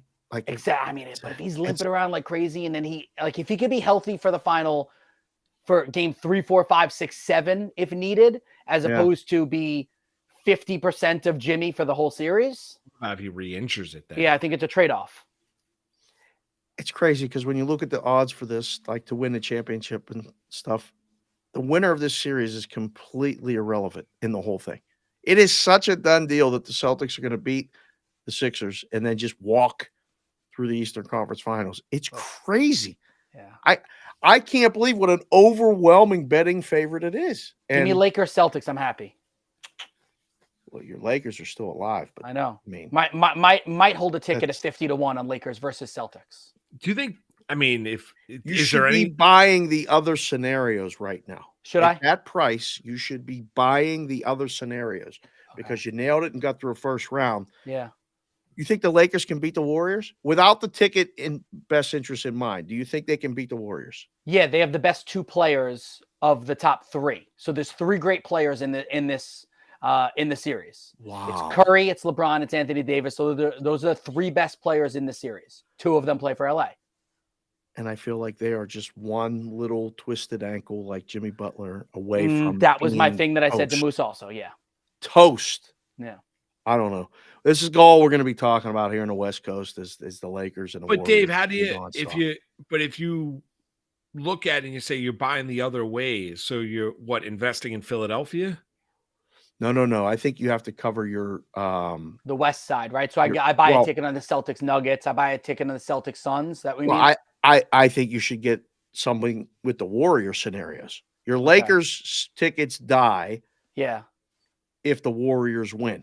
Right. If you want to extend the life of tickets, you get Warriors Celtics. You get, Warriors. I don't know. Heat. I mean, Warriors Celtics right now is 3-1. That's the price of the exacta? Yeah, Boston, Golden State plus 320. Boston, Denver plus 340. Boston, Phoenix plus 440. What's Warriors over Celtics? Okay, so if I have Boston Celtics beat the Warriors, it's plus 650. See, I didn't do any of the who to win the championship. I just did the final matchups. So if I get Boston beating Denver plus 650, Golden State over the Boston Celtics plus is 8-1. Boy, they've really lowered those prices a lot. Dave, did you say Heat and Warriors would be a ticket you'd look at? 19-1 for them to be in the finals against each other. I mean, those would just cover the other scenarios. Yeah, right. Just because, unless you just, if the Lakers lose, you're done and that's it. But I already made my money because I bet on the Lakers just to make the playoffs, and I got a good number on that. Profit. Yeah. So I already know that I'm in. Right. I made money. You're in the green. At least. Dave, just because I feel like every time you pop on, it's like dealing it's like the professors in the building, right? Are you every day? Are you investing and looking in different scenarios and making adjustments? I'm looking at numbers at a daily basis. Or are you doing it every couple days? It depends. It's I was away for the weekend. I didn't do anything. I just got away. But I was looking. You got to tell us about the weekend, by the way, too. Well, yeah, I was up while I was in a hotel room. I had my little, I had all the apps out and I was writing down the numbers and I was texting back and forth with people like, "Hey, did you see this at this place? Why are they so high here? What's going on?" So I'm constantly looking at the numbers, Moose. And I still like to do it in person, so I still like to go to the book and buy a paper ticket just to get me out of the house and go do something, say hello to somebody, take a picture in a book. It's just an excuse to get out of the house. So I might go partake in some New Jersey stuff today. I don't have any New Jersey stuff. I have no New Jersey. Not to win anything. To be in it, yes, but not to win anything. Schmidt is starting tonight, by the way. Devils. It's not going to be Devils win. That's what you just said? Schmidt is. I don't like that. Is that worrisome? I don't know. Some people think that's good. You'd go back to Vanacek. I'm not in that room. I don't know what I would do. I was glad to see Boston go with Swayman yesterday. I was watching Game 6 and going, why is Allmark still in the game? He can't move. He can't stop a puck. You got to make these quick moves in the playoffs. I mean, I've seen it for years, so I don't know who I would start. I have to know who's actually physically able to perform the job and somewhat healthy. I don't know. I can't wait to watch it. I'm going to be watching this. The Pirates are off. You don't have to worry about them. Hockey tonight. Let's go. Rangers parlay. Rangers win. Money line, and we go under 5.5 at plus 230. Bam! That's the struggle life, see? You eat all this tomorrow at 10, everybody. I did. I ate it all. Man, how do you smoke